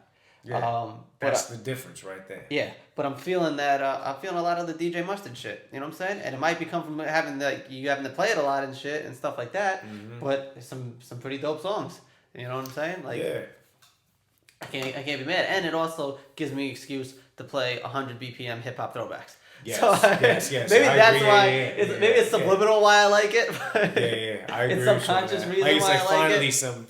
some hip hop not in the fucking like 70 BPM. Yeah, range. word 65. Yeah. That's what, I think that's what it is. Yeah. But and it got a cool sound. And it got some cool bass. It is. It's a sound that I enjoy. You know what I'm saying? Mm-hmm. And then it gives you a reason to kind of get into some throwbacks and shit. And even that's why I like a lot of the twerk stuff too. Some of the twerk remixes were really dope of some songs and shit. And it's all in that range where it's like, all right, cool, I can play with this. And chick shaking the ass is never bad. Yeah, obviously. I mean, you know what I'm saying. Usually, not a bad thing. It's like that's as long as it's not your chick. It's like that's the reason that you play it anyway. It's like just trying to get girls to shake their ass. So that helped. And that's why I don't even mind. I was never like a house head back in the day and shit. And there were some songs that I realized that I go back to them, like especially even ones that I have like on vinyl and shit, and I listen to again and I'm like, oh wait a minute, that's that song. Okay, it's like and some of them I was into it a little, but not like where I was into hip hop, where it's like I could tell you fucking everything that whoever came out with before they ever dropped an album. You know what I'm saying? Yeah. But there's some shit that was cool and everything. And now like all that EDM shit exploded, and with anything, something explodes, you're gonna have a lot of garbage that comes along with it and shit. Mm-hmm. But there's some pretty dope fucking tracks that are out there too, And that's why I like just being where it's like, all right, I can just play wherever at any time. You know what I'm saying? You can play anything and make it all kind of flow in together. My favorite part about being a DJ. You know what I'm saying? I mean, obviously it's almost the main reason, but well, it should be. Let's put it that way. To me, that should be the main reason. Is like being able to go from whatever 10 p.m. to 4 a.m. and fucking play that whole fucking time through, smooth and shit, and have like the peaks and valleys and stuff. And being able to use all types of music to do it. And shit. If you could still have people partying and sneak in some flavor, your own spice here and there, to where they might not know it. People ain't gonna jam sometimes to shit they don't know unless the beat is so crazy. But if you could sprinkle all that shit in and have people jamming the shit that they ain't really know to, but then come right out of it to some shit that they do know. Hell yeah. And then it's a beautiful thing and it's a great party and then everyone has a good time. And then at 4 a.m. when you shut it down, you got people clapping. It's actually like, might not realize it to the second, but that's how I used to do my mixtapes back in the day too. You know what I'm saying? Like, I would take like some popular shit or whatever, because it's like, all right, like we're saying, like you're not going to pay attention to something you don't know totally, right? Yeah. So you get some popular shit in there, it's like, all right, get you to pay attention to this, and then mix in some shit that you might not know, but that's dope as fuck. Yeah. You know what I'm saying? And then right back out, all right, here's now something that you do know, or an artist you know, but maybe the song you don't, you know? Get you interested in it and shit. And I did the same thing with my mixtapes back in the day. Only I wasn't as nice back in the day. So they were kind of very, I don't want to say like rudimentary or whatever, but they were kind of basic mixtapes, you know? Yeah. Same with mine. Wasn't too many awesome like actual mixing going on from song to song. But it did flow. It was still like the vibe and energy of the song. It's that fuck man, again, words escaping me. This has been a bad day for me because usually I record these during the day, right? Orchestrate. No, that's not the word at all I'm looking for. Usually do these during the day and shit, which I felt was gonna suck at first because this is when I usually get everything done, is like way late at night. Yeah. Anytime I ever record this and that, whatever it is, it's always late at night. So I'm like, fuck, I'm gonna start recording in the afternoon, like 1 in the afternoon. Like, I don't know about that. My brain's really not connected with the day yet at that time. Yeah. But it's been working out. Today was fucked up though. I had been started back training again and shit. So like my body's just not, it's just not right yet. It's healing and everything after these workouts and stuff. So I didn't want to get up for shit. And then I made the mistake of going all out during lunch, like fucking burgers, fries, milkshake and shit. And I got the itis bad. No, not nice. I mean, it was delicious. It was awesome. Yeah. But I didn't do shit for 4 hours after that. Fuck it, man. Sometimes you need that shit, man. No, well, yeah, without a doubt. It was, I guess you can call it a cheat day. I have a bunch of those. They turn into cheat weeks. Yeah. But no, the milkshake fucked me, man. Cause I don't like, I don't really do too much dairy and the sugar like that and stuff. So I think all at once with the fucking burger and the fries and stuff, like, cause I don't really be fucking with fried foods like that. Just all of it at once. And it was technically, even though it was like 1:30, it was technically breakfast. So, so also being the first thing eating. I kind of want a milkshake right now. Plus, they have those Oreo milkshakes now. That's what it was. Was it really an Oreo milkshake? It was a birthday cake ice cream Oreo blended, whipped up fucking shake. You know what keeps me going for it too is the big pieces of the Oreo. Like if you get it from McDonald's, you get like the big piece of Oreo sometimes through the straw. Yeah. You're like, oh man, it tastes good. And then you kind of like want to eat an Oreo. So you're sucking up this whole fucking shake. You're searching an Oreo. At the end of the fucking shake, there was like, I opened it up and I'm like, yeah, what the fuck is in there? Because it was just little white, like weirdly shaped things that had a little black or specks on them. I'm like, what is that? And my friend's like, oh, that's the inside of the Oreo. And I'm like, oh yeah. But it was a whole bunch of it on the bottom, so I just drank the fucking rest of it, and it was so fucking sweet. Wow. All of it at once. From the bottom? Yeah. Wow. I was like, yeah, I can feel my teeth falling out right now. Wow. That's a lot of fucking sugar, probably. And I never finished the fucking Oreo shake, man. No, you needed to. You know what sucks about McDonald's? They used to have the Butterfinger shake, and that one was fucking bang. I've never had that. Because they got rid of it like a long time ago. Because it was too dangerous? I don't know. It was hard. Like, that shit was, like, crunchy as fuck. Yeah. Like, you chew into a Butterfinger, especially after, I guess, being in, like, in a McFlurry, that shit would, like, stick to your teeth. Like, the whole piece. It wouldn't break at all. Just the whole piece of it would fucking stick to you, like, the back of your teeth and shit. I like Butterfingers, too, man. For a minute, I was like Bart Simpson with the Butterfingers. Word, man. Word. Those and Reese's, anything with peanut butter in it. I make a pretty dope peanut butter chocolate shake, though. One that's actually good for you. That's hard to believe. I don't know. I'm telling you, man. Yeah? I'm telling you, you get some fucking organic peanut butter in that shit. Not that it's hard to believe that it'd be good for you. Not like you can't make a good one, but that it would be healthy. Yeah, no, it's actually pretty good for you, yeah. Some raw, like the cocoa powder and shit, or cacao, however you want to say it. Some coconut oil. couple frozen strawberries in that bitch, a banana, and almond milk. Use the chocolate almond milk if you want, and it's fucking banging. It almost like, especially when you put the fucking strawberries in it, it's like almost like a peanut butter and jelly, like chocolate on it. And it's dope, man. And yeah, I believe it. Throwing some protein powder too, a little vanilla flavored protein powder, sets it off. I'll bring one to the barbershop one day. Bring it in, because I want to taste your shit. That's supposed to taste banging, and that's good for me. The only problem is I might drink it on the way there. So I have to make 2. Shit. I was thinking of you know what I really want to do.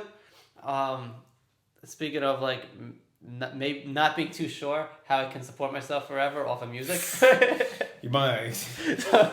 I feel like I gave up. That's why I'm going and doing more of the private event stuff. And I actually, at first, that's not the lane I wanted to do.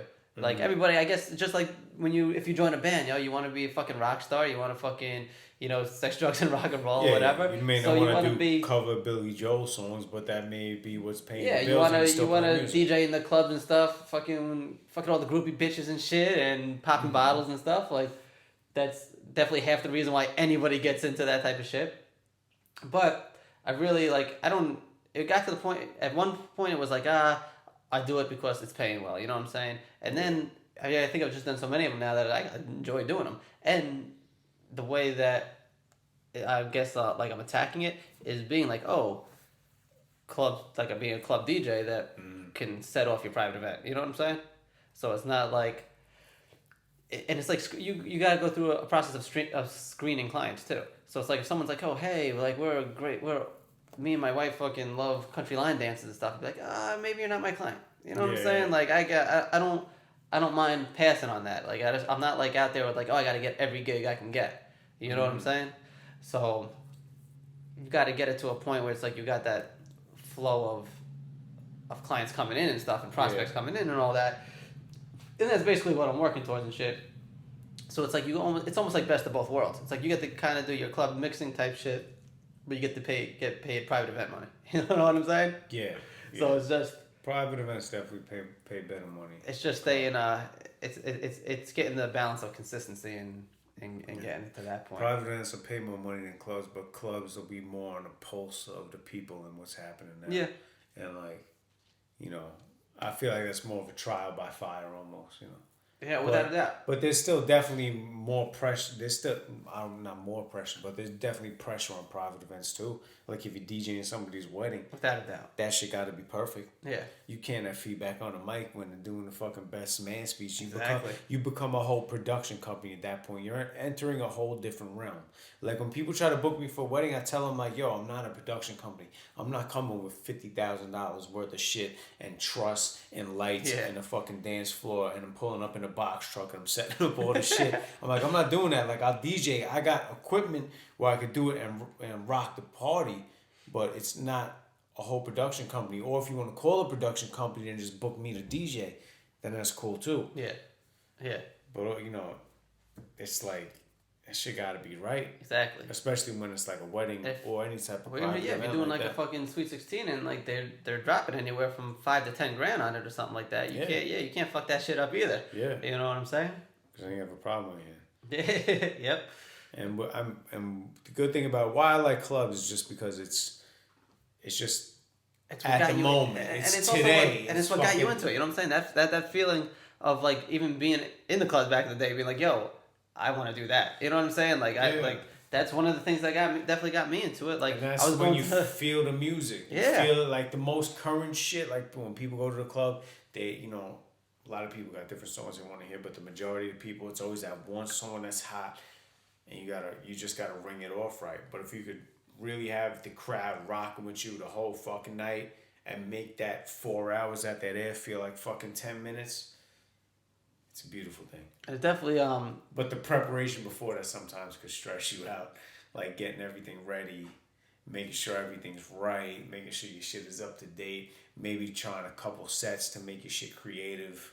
Yeah. To make you stand out from everyone else that's playing the same shit. And that's another thing what a lot of people don't take into consideration with it, especially whether it's club DJ or private event DJ or whatever, and they're like, oh, it's only 4 hours. It's like, no, it's not only 4 hours. Yeah, I'm spending pretty much 8 hours a day, every day before that gig, fucking planning stuff out, staying up to date with music, having whatever's hot or coming up with different sets that are gonna be hot and shit to make that pop off. You'll go through different records, be like, let me find out what record I'm gonna set up what I know is gonna be the hottest record of the night. Like, let's say it's the Bobby Shmurda joint. Like, I'm gonna play this, or not even that far. I'm gonna play this, and then the Bobby Shmurda joint because that's gonna set it up. Like, just like fucking baseball, You got the fucking lead hitter, and then you got somebody you bat and clean up. Yeah, or the same thing with the pitchers. You know what I'm saying? You start the game. Hopefully he gets me to the 6th inning or something, or the 7th. We got our midway people, and then set it up for the closer. Yeah. And then you also have to have that. You also have to have a whole nother thing. Like, okay, what if my starting pitcher actually only lasts 2 innings, and the shit didn't work out? You know what I'm saying? That's not what they were feeling. You got to be able to turn it around just like that. Yeah. Otherwise, it's gonna be a long fucking 6 hours, 4 hours, or whatever it is. When fucking, and everyone has had that too. The nights where it's just not working. You know what I'm saying? Like, no matter what you do, you're like, what the fuck, man? Like, just why'd you motherfuckers even come out? You may be doing good, but it's just you need people in the club too, because nobody wants to be on the dance floor by themselves. Yeah. Not nobody, but you know what I'm saying. Well, at a club. If you have some girls that are drunk enough, they'll dance by themselves. Yeah.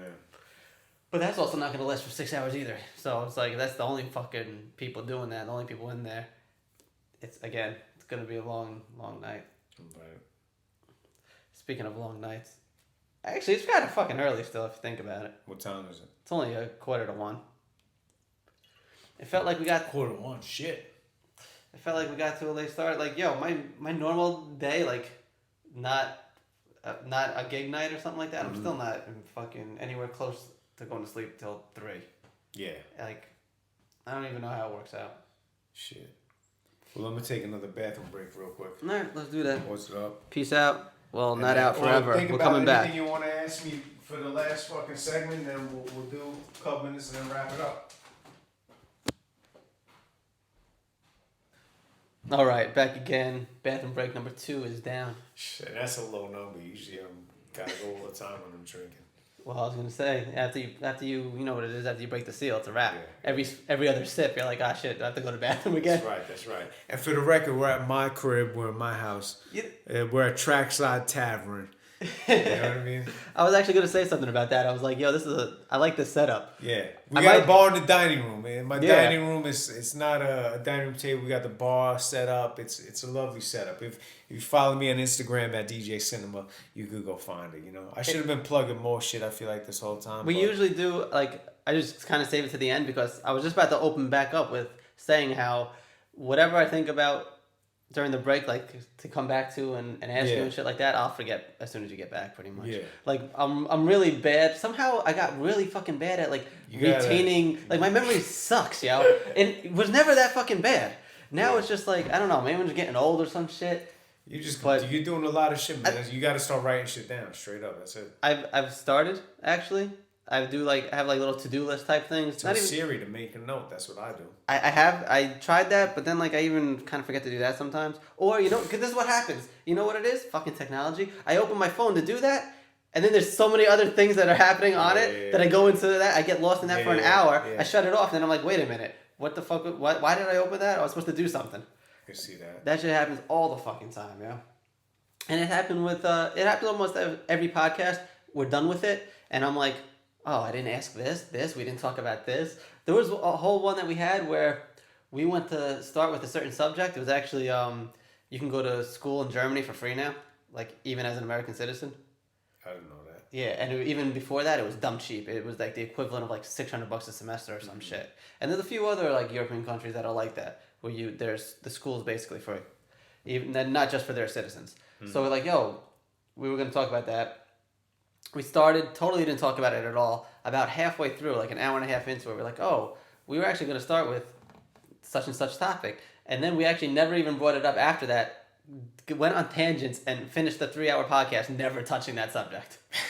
Not once. That's awesome. It happens all the time. So what the fuck are we talking about right now? That's what I feel like, yo. Because I just got lost for a second.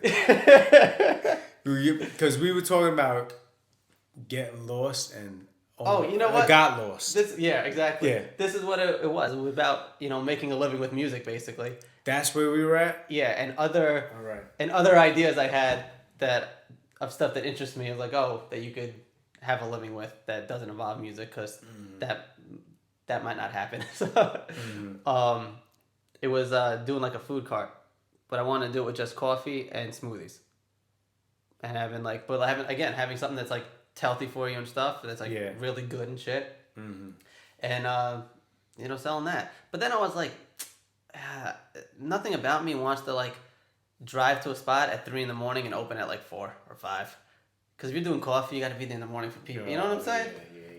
And that almost killed it right there. It was such a great idea. Like, it was planned out. Like, again, it was like healthy fucking coffee and stuff. Like this, like quote unquote bulletproof coffee.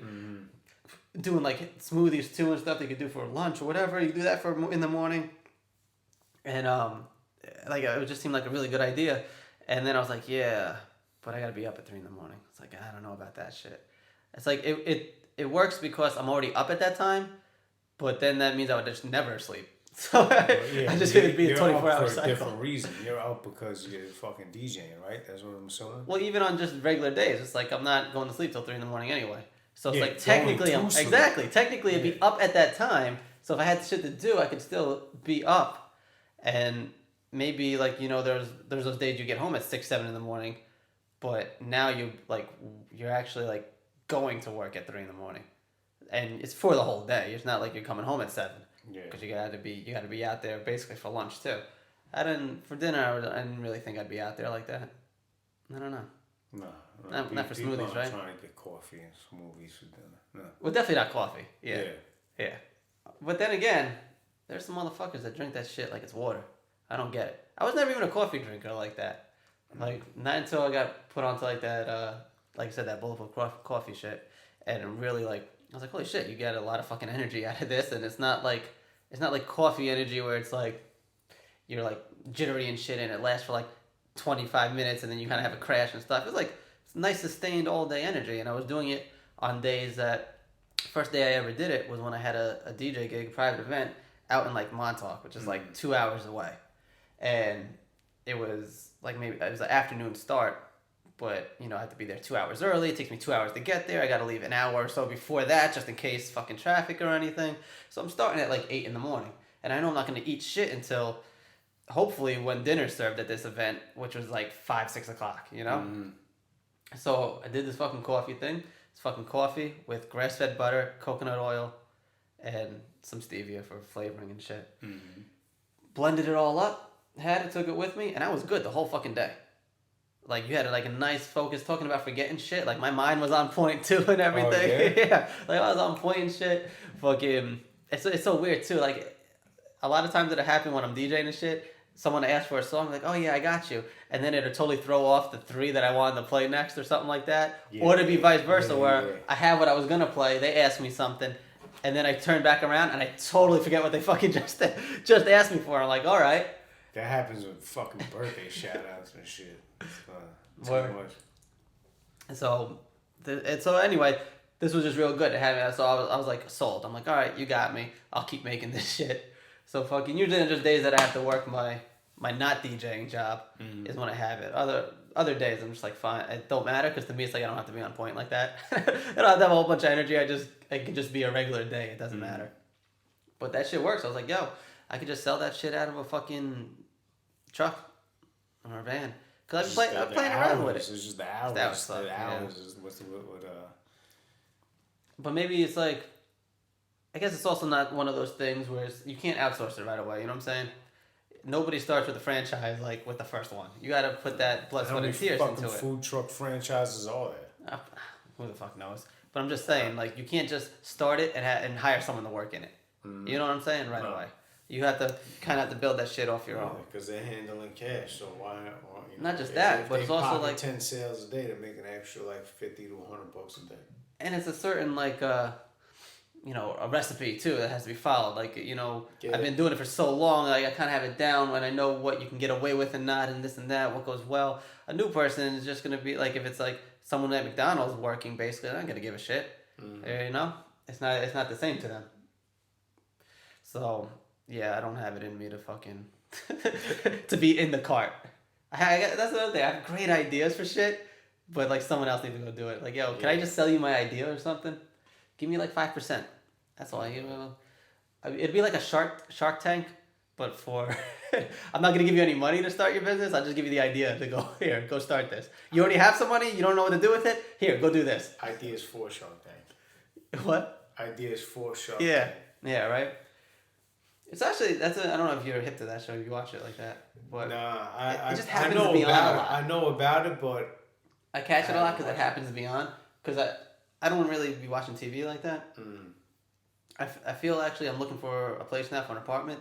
I don't even think I'm gonna get cable when I get it. I'm just gonna get the internet, and I have whatever an iPad or something hooked up to the TV, and that's that. Because I'm never. yeah, I was thinking about that too, man. But The whole idea. you need internet. The whole fucking cable provides internet. Yeah, but you don't need the cable. You just get the dopest internet you get. You get the fastest one or some shit. Maybe it's I don't know what it would be a month, $50 to $100 a month. It's gonna be way less than having all three. I mean, not that much less. Nah, yo, it's listen. When it's all said and done, after the promo specials, it's almost $200 a month. Yeah. And that's not having HBO and shit. It's having the basic shit. But I got HBO. I got 4 boxes and fucking the quantum shit. My shit is under $200 a month. What? Well, then I'm getting G'd, man. Yeah. I don't even have the quantum shit. I need it. I'm dying with my slow internet. Verizon or fucking I'm sure Nah, people Optimum, want to man. hear about this shit. Yo, but that's the thing. It's like you can get away with just like the same way that you consume music, right? And how that has changed. Like it's changing the way people watch TV shows and stuff, and movies. Yeah, and everything. yeah. No, So it's like the idea of having commercials in the middle of shows anyway is like, what the fuck? You're breaking up the whole flow. We're talking about flows of albums and stuff like that. You're breaking up the whole flow of a movie or a show by having these fucking breaks in it that nobody wants to fucking see anyway. You know what I'm saying? Yeah, but people don't want to pay for shit. So either the advertisers are gonna pay No, for the shit, or but you're gonna pay for the shit and they won't have any advertisers. But look at the the Netflix model, right? Cause I was talking about today actually, or not today, the other day, just at work when it was like, how is Netflix making money like that? They put up a lot of fucking original programming now, and they have some hit shows on it too. Like House of Cards is dope, Orange is the New Black is popular and shit. Mm-hmm. So, but there's no commercials there. It's just subscription, and it's not even a whole bunch. It's fucking $8 a month if you're just doing streaming, Yeah. So what kind of budget do they even have for the shows? Where's the revenue coming from? You don't think they have 1 million subscribers? That's only $8 million, yo. It's like, how much do you think Kevin Spacey is fucking getting paid for House of Cards? Wait. Yeah, word. That's what I'm saying. It's only $8 a month. What if they have 10 million? They could, but it just. Let's say there's 300 million people in America. How many households do you think have Netflix? Well, I'm not even gonna guess. I'm gonna fucking ask. How many They'll probably tell you the revenue on fucking Wikipedia. Netflix subscribers If they got in 10 January? million, In then that's January, 80 million a fucking month. I mean, I'm sure they got a lot of overhead, and they gotta pay. that's what I'm saying. Like They gotta pay a fucking arm and a leg probably for the movie royalties. I don't. That's the one I'm not sure about. Cause have you seen any of the music artists, like some of the more big name artists that have like Instagram Streams. pictured their like payments from like Spotify and stuff like that from these streaming sites? I haven't seen any screenshotted. It's like like- that, but I know it's not a lot of money. Yeah, it's bullshit. That's what I'm saying. So it could be the same with movies where they're not getting a lot to have them up there. Even if it's a per view thing, because what can it really be if someone's paying? Like I can take me, for instance, paying $8. I'll keep it 100. I'll keep it 100, man. I don't even pay the $8. It's my girlfriend's fucking account. And I'm watching a shit ton of movies on that bitch. So they can't even pay $1 a view. What I want to know, that's what I want to know is how much do I have to watch to cost Netflix $8 a month? So they're not making money off me. Just not because I don't want them to not make money. I want, it's fine, make money. It's a great service, but I'm just curious. That's what I'm saying. It's the way things work. It's always fascinating to me. It has to be something ridiculous. Right now, as of January 2013, they've had 27.1 million streaming customers. So. And it looks like 29, and that's in the U.S. and it says only 29.4 total. So to only have 2 million in the rest of the world seems a little off. I don't think that's right. Let's just say they have 30 million subscribers. Yeah. At $8 is what, 34 million? No. Is it getting to the 300 and... Hold on. 30 million. It's 240 fucking... Hold on. Yeah. Having trouble with that calculator over there? Times 8 equals $240 million. Yeah. Well, that's a lot then. I could have figured that out. That's what I said. It was 240. It had to be million or Because like it's not 2.4 billion. Why would you let me type that shit up if you already knew? Yeah, you're already on your way. I was like, I'll let you do what you do. So that's all right. Maybe I stand corrected. That's a shit ton of money. Yeah. 240 seems like a lot of working capital to pay all your overhead, pay a good chunk for royalties, and start your own shows. So there you go. Now you don't need commercials. That's the model of the future. Because we're paying for it. Yeah. But now also how much? Crackle. Okay, but you also have, so now you think you pay whatever you pay for cable, right? And you get a whole bunch of channels, but let's keep it real. Only maybe 5 of them are any good of shit that you watch. So you pay Netflix and now its own channel. Netflix is a channel. You pay $8 a month for it. And again, we say you pay like $50-something a month for basic cable or some shit like that. And if you only fucking 5 channels are good, now you have these internet channels, just subscribe to 5 channels. This whole shit is gonna change. It's only gonna be like fucking $40 a month. The whole fucking commercials cable are done. and all this shit is gonna change. And fucking Apple TV is probably not Apple TV, the little black box. If they're gonna do something like an Apple network, that'll probably revolutionize the whole shit. That's why I think they got Beats. Apple doesn't give a fuck, in my opinion. This is just me, what I think. You know what I mean? This isn't like what the fuck is happening, but I don't think Apple gives a fuck about headphones. Nobody gives a fuck about headphones. It's not new technology. It's not anything revolutionary. It's a fucking high price headphones with great fucking business backing behind it to get it out there. And a great marketing campaign. Yeah. So they don't give a fuck about the headphones. But Jimmy Iovine and Dr. Dre own Beats. They run Beats headphones. When Steve Jobs wanted to get record labels to sell music in a digital format, Jimmy Iovine is the one that persuaded the companies to sell on iTunes. All right. So I think when they bought Beats, it's like Jimmy Iovine was busy with that, but it's like, let's just buy Jimmy Iovine so he can help sway whatever fucking picture, cable, movie companies there are to do an Apple network type of thing. Because all the TVs have USB plugs on them now, and all that Chromecast shit and shit that they sell is all smart USB TVs plug. and stuff. You could plug into the USB and get a whole network. So I think they want to get channels and everything like that on board and get their own service. I think it was also, and that's just Wi-Fi.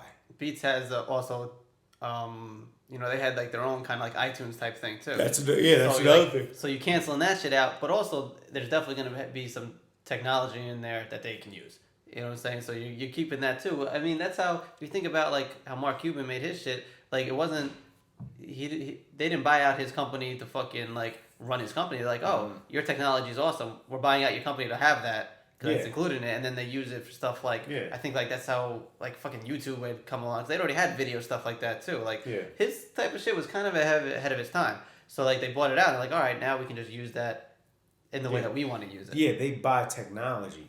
Yeah. But Beats, I don't think had any fucking real technology they wanted to fucking buy. I think they wanted Jim. When it got to their, that's what I'm saying. Not for the streaming headphones. shit, I'm but saying more in their. But the streaming shit, I mean, is more popular because it's Beats. But I don't think they have a lot of fucking subscribers like Pandora. Well, that's what I'm saying. Then it was to kill it. Maybe not even to use it. Maybe it is to use it in some form down the road. I think them together will make a really dope one because they're relaunching that. And I think they're gonna get rid of iTunes Music and Beats fucking thing or whatever, and just name it fucking iBeats? iBeats or some shit. Yeah, some shit like that. They're gonna consolidate that shit, and it's probably gonna be a whole new format and everything. It's gonna be like everything that Pandora offers and more. It's gonna be like a Spotify and Pandora / fucking. Yeah, so it's gonna be an all-in-one. It'll probably be like a subscription price, and you have access to the. They're gonna. You know what they're gonna do? They're gonna be like, yo, it's a subscription price. You have everything that Pandora has to offer and Spotify, and with the subscription comes access to the whole iTunes music store. I'm gonna say instead of paying your almost the $200 a month for Cablevision, it's gonna be paying $200 a month to Apple. And I'm just talking about the music shit right now. Yeah, I'm just talking about the music. I'm saying with shows and movies and everything too. Oh, like put it all, like bundle it all. Yep. Like you could have all the music from iTunes, all the movies from iTunes, and TV shows and stuff, and TV shows on it. And it might not be. Maybe it's not totally all of them. That would be crazy. I would pay for that shit. That's what I'm saying, and it'd be almost $200 a month. And now you're completely married to Apple. Yeah. Now Apple's gonna control everything, and one thing about Apple, you gotta pay. Like they charge, you gotta pay, man. It ain't cheap, but you get what you pay for, and everything works pretty fucking good. Yep. And there'll be some there'll be competition and stuff, and there'll be other ones, and maybe Netflix actually gets bought up in that at some point or something like that, or maybe they start it more. But I see it starting like that, like where there'll be another type of subscription service similar to Netflix. You can even say like Amazon's already in that with their Play and Google Play and stuff like that. Amazon is only winning because of the Amazon 2-day Prime fucking shipping. Yeah. That's the only reason why I want that shit. I don't watch that fuck. I don't know what the fuck is even on it. But I want the 2-day shipping. But you count as a subscriber now. Of course. So you're in their numbers and shit. And if it comes around where you can't find something on Netflix or whatever it is, because that's the one thing with the streaming Netflix right now, the selection is kind of for movies.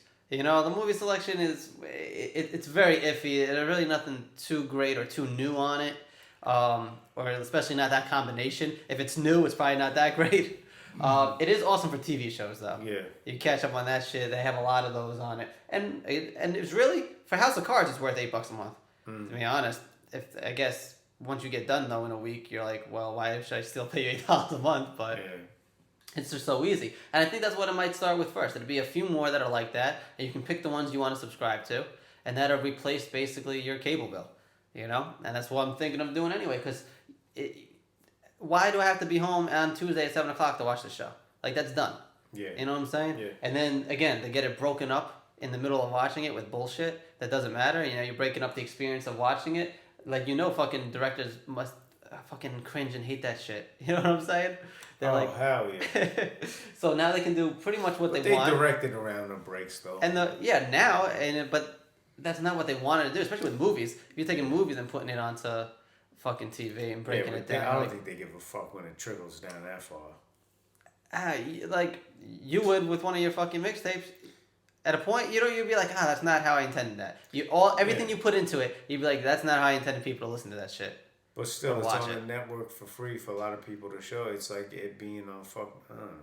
But I'm saying it's not even going to be an issue.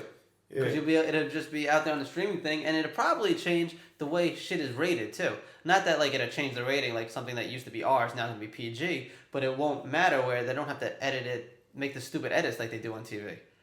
You know, and edit shit out for language and this and that that really takes that has to drive them more crazy than commercials, I think. Have you ever tried to watch Pulp Fiction on TNT? Mm-hmm. It fucking sucks.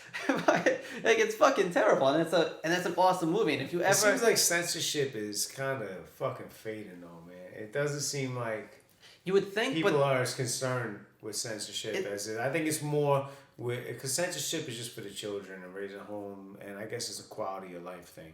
It seems like that in your everyday life, to and I get that, and the way we take in entertainment, but I feel like it's the totally opposite when you get into politics and stuff. Like they try to censor the shit and bubble wrap everything. You know what I'm saying? Where you can't do anything, say anything. You got to be so PC and shit with everything you do, and it's just fucking ridiculous. It's like, especially when you're talking about adults. It's like, listen, we're adults. It's like nobody. A perfect example is the shit that just happened on the Country Music Awards. Brad Paisley said something. It was on ABC, and he's like, the regular programming was that new show Blackish is usually on at that time, and he's like, oh, if you're looking for Blackish, yeah, that's not gonna happen tonight. It's more like Whitish because it was the Country Music Awards, and like he got mad, there was mad shit the next day, not even the next day, like that night about it being like a crazy racist comment, and you were like, really? Is that where we've gotten? Where you fucking that is something that is gonna make like front page about being racist, and you actually think that he meant that way, or that anybody even took it that way? It's like, what the fuck, man? Craziness. Yeah, and with the influx again, just the way we consume stuff. So like, the way with music is, it could work out for you. You can do your own thing and stuff and get noticed. But everybody and their mom does it, so you got a whole bunch of bullshit. Now it's like that with news reporting too, right? Anybody can kind of say anything about, have an opinion on anything. So you got a whole bunch of bullshit. And then when it comes from actual sites though, that are like quote unquote news sites, and that's the type of story they're pushing, you're like, when does it get ridiculous enough where that doesn't happen? Because they're still doing it, they're still in the advertiser format too. Yeah. So that's why they do it. They have to say something outrageous like that, and make a mountain out of something that's an anthill or whatever, because they need traffic. So I wonder what down the pipe, like we've kind of figured out, we figured a lot out in this time. We figured out there's gonna be no CDs. There's gonna be very few albums probably. You don't have to fuck Cablevision anymore or Time Warner. It's gonna be all subscription based, which gets interesting when you talk about net neutrality and that fucking thing and stuff. There's gonna be nothing physical, nothing stored on your phone. Everything's gonna be streamed. The only stuff stored on your phone or personal computer or whatever like that is gonna be your personal things like pictures and videos. And everything's gonna be streamed, and it's all gonna be through Apple or some type of Android format, because there's always gonna be two to choose from. I wonder how competitive. I wonder how that eventually trickles down or changes how like those news sites are and stuff and everything, and how that model goes. Are they still gonna be? Is it still gonna be advertiser based where they're gonna have to say outrageous shit to get that advertising dollars to show traffic, or is that gonna change? Because off the top of my head right now, like we did with all these other ones, I can't think of a way that one is gonna change though. You know. News? Yeah. News channels? News channels, news sites, and stuff like that. And basically getting rid of the bullshit news. You know what I'm saying? Like stuff like that. Like that's not a news subject. Like he made a joke that's totally not racist at all, and we're just gonna say it is just to get people to listen to us or view this. No, you know, it's always gonna be I think it's always gonna be the same. Not gonna the way we get that and consume that's gonna kind of stay consistent. I don't know. That's what I'm saying. Like I can't and that's the thing. I can't think of one. Like some of these other ones, we kind of you talk your way into going one way. You know what I'm saying? This one is like, I'm not sure. I'm not sure what their what that's gonna become. What the future holds for the way they feed us bullshit, basically. Yeah. It's like we're finally gonna get a break? Is it gonna be a point where we're not getting as much bullshit, or is it not gonna work out that way? I don't know. So maybe in the essence of not giving anybody else bullshit, we cut our fucking mics. With the podcast? Yeah. We call it wraps. We're up. All right. I mean, 2 hours and 15 minutes almost. That's pretty solid. Yeah. You know what I'm saying? We hit a lot of shit, man. I feel okay with it. I'm happy with it. Again, we did hit a lot of shit. I'm sure as soon as I stop it, I'm gonna be like, God damn it, there's a few other things that I wanted to get into and wanted to say. Well. But we'll save it. That's the thing. I'll start writing it down. I always think like I can just it's good practice for my memory not to write it down, because I'll try to remember it, but it never fucking works out. So I can say, then that's how I'll start every new one with all the shit I didn't say last week. Well, you gotta fucking write it down. You gotta remember it somehow. Sometimes, that's the thing. I don't even remember to write it down half the time. Yeah. And then I'm not a very well organized person when it comes to like notes and stuff. So I'll write it down, and that shit's gonna get lost in the ether of my You gotta write it in notes in your phone. Just tell Siri to fucking write it down. That's Again, what I do. I told you why sometimes that I'll go to doesn't the work for fucking me. train store and I'll have 5 questions I want to ask them, and I'm in there and I'm looking at fucking all types of shit, and I only remember 3 questions. Yo. And then I leave, I get home, I'm like... And that's actually one of the things I wanted to touch on. It's like, yo, what got you into trains? I live right by the tracks. I grew up on the tracks. I wrote graffiti on the tracks. So like that, but like you're doing like the kind of like the model train things and all that are kind of almost like, you remember Bobby from Sopranos? Like I didn't watch The Sopranos. all right, he was like, he had it in the garage or whatever, and he had his Okay. little like train conductor hat on and stuff like that. But everyone mentions a fucking train conductor hat. I ain't gonna wear a fucking train conductor hat in here. I don't even want to see a fucking train conductor hat in here. But keep going. You know about the train store in fucking like where's it out? It's like Rockville Center. Oh, someone told me Somewhere about that. around The guy there? got killed over there. Some shit in the show. That I don't know. No, in the show, or they filmed something in a train shop in Lynbrook. That's all I know. Oh, I was gonna say there's an actual train shop. I don't know if you're hip to it. If you've been there's to one it, over here. whatever. There's a few of them. That's what's up. There's a lot of them. That seems like you don't see that isn't like a prevalence like it used to be. Like not even like it was always like popping, but you definitely were like aware of it. There's a you know lot what I'm more saying? interesting toys out right now that are taking up the market share, and people aren't into fucking model trains. If you want, that's pretty much it. Yeah. You have a lot of adults that are into model trains, and a lot of old guys that I see in there that are into model trains, especially old guys that grew up in the city, and they'll be in there buying the subway cars because they have layouts where they make the Coney Island yard. That's pretty dope. And all that shit like that. It's cool. It's actually a real relaxing hobby that I think like more older guys are into, and it's also an expensive hobby, but it's a hobby. You know, most of them are. But I feel like it used to be a little bit bigger. Yeah. Yeah. It's not as exciting now because we have a lot more exciting hobbies.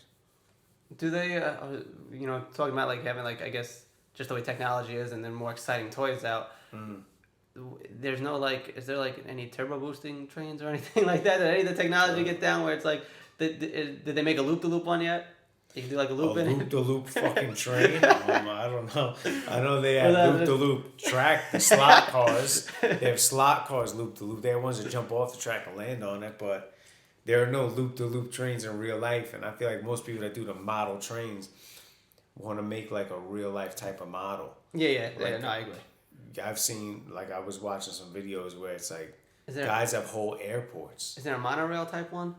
They have everything you could. They have something like that, because that seems pretty cool too. Yeah, they have everything you could think of, pretty much. No doubt. I saw a layout where the guy had an amusement park. There's a roller coaster on his train layout. Did that have the loop-de-loop, the roller coaster? Yeah, that had a loop-de-loop. I don't think the roller coaster was actually running in the layout, but yeah, the roller coaster had a loop-de-loop. When you're doing like the layouts for them and stuff, is it more like, you buy a tree or whatever and put it in? Are you making any of the things like yourself? I mean, it seems like, I don't have a whole fucking layout. I know you guys can't see, but I just have, it's Long Island. I got the Long Island Railroad train running around the upper shelf of the bar that I got in the fucking dining room.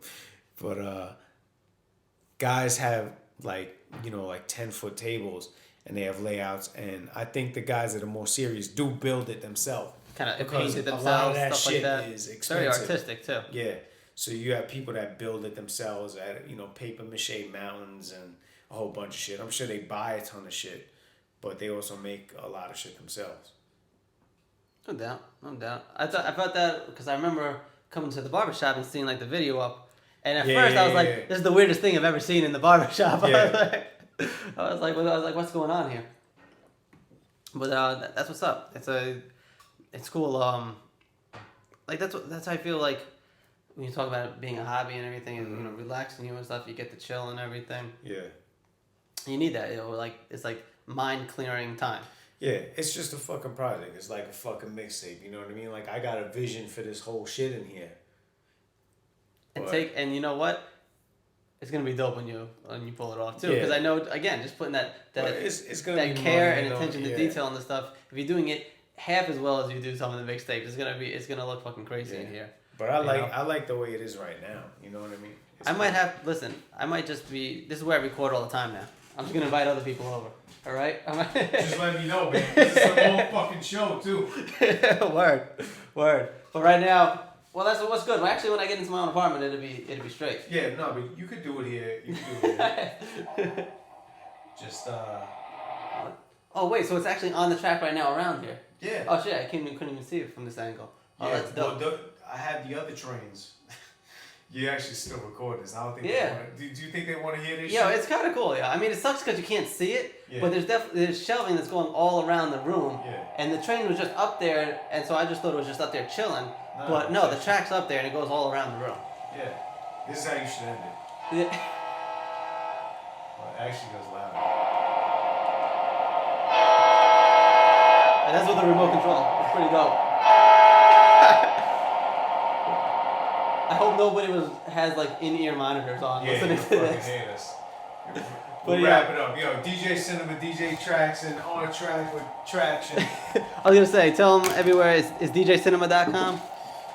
Yeah, I don't have shit on DJcinema.com, but just go to Vimeo.com/DJcinema. Just fucking Google it. If you All the Google shit'll DJ pop up. Cinema, It's yeah. the fucking digital age. DJ Nothing's hard to Cinema. find. Exactly. You can find them and stuff. Support that shit. If you like it, go find the hard copy DVD and order that shit. It'll mean a lot to me if you do that. So that'd be cool. Yeah. Till next time. This is DJ Traction. You catch me. Same shit. Google me, DJ Traction. It's everywhere. DJTraction.com. At DJ Traction for Twitter, Instagram. Probably Facebook is something similar / DJ Traction. I don't remember that one. Whatever. Till next time. Peace the fuck out.